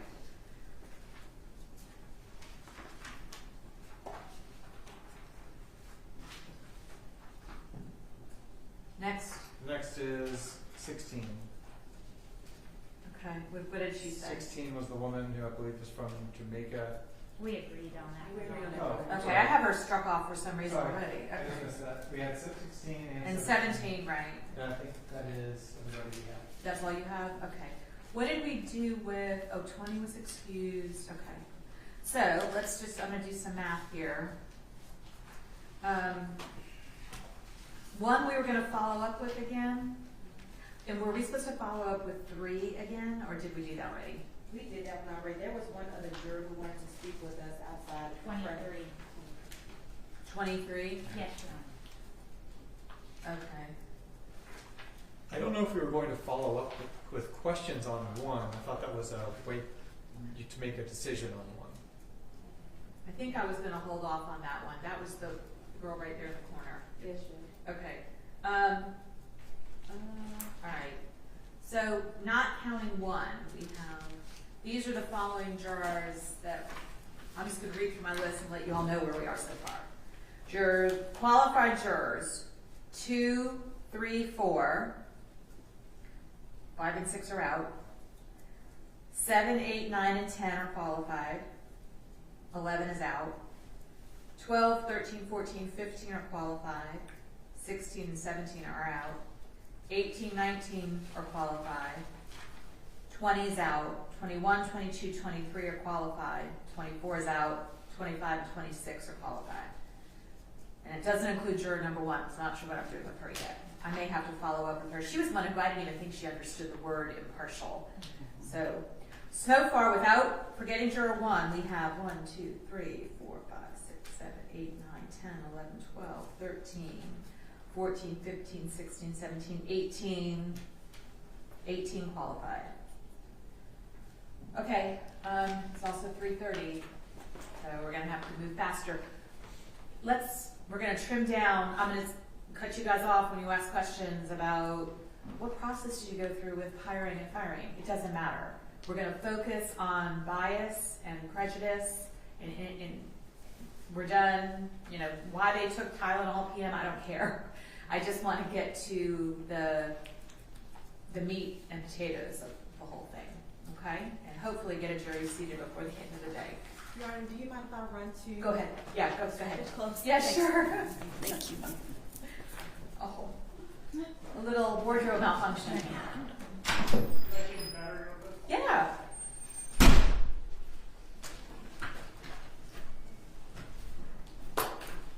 And you're not allowed to get any shots of me eating. I should have put that in the order. Jack does vote all of these. So I'll have you guys know there's a chance I might be going viral, because Sunday at the Bears game, they played Chicago's Beginnings, and I was belting it out, and all the fans were filming me on the sidelines while the game Nice. was You're gonna be a meme soon. So you're gonna be famous. Possibly. Chicago, all right. What was the game? The Bears Falcons. We got blown out. Oh. But I got to shoot a snow game, so that was awesome. Oh, cool. So you were doing that. You were there for work? Yes. What is are you here all week with us? Okay. What is your name? Eric. Stacey Hydra. Nice to meet you. Just I'll ask you one favor. Yeah. Can you make sure the guys and girls downstairs know when I come tomorrow morning, won't be entangled so I can head straight up?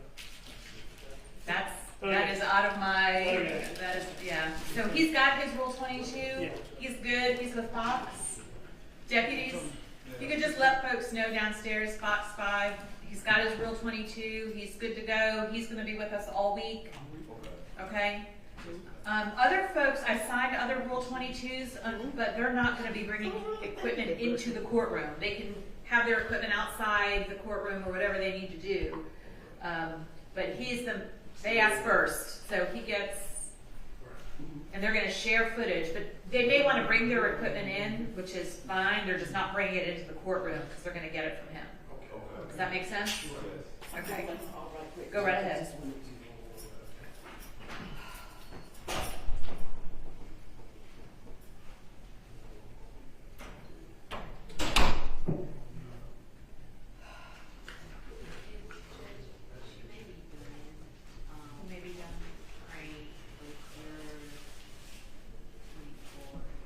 Good, I'm done with her. Okay. She's praying. She can pray all she wants. She's probably praying that she doesn't get picked for this jury. I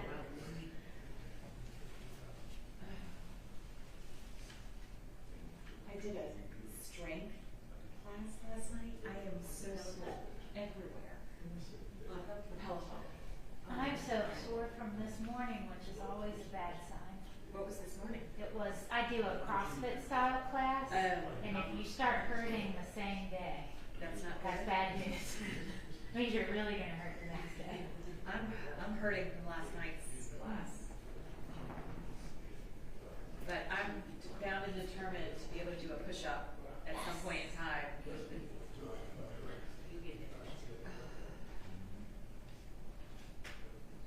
How's Janice doing, by the way? Who? Janice. She's doing great. She was at my birthday dinner. I saw that. Just came back from traveling. No more cakes. Did you just change? Yes. You had a whole other outfit in that bag. And she's smart. I keep clothes in my office, so my big advocate ran in here and handed me the dress. The dress fit in that bag. You are tiny. Oh my. Apparently not.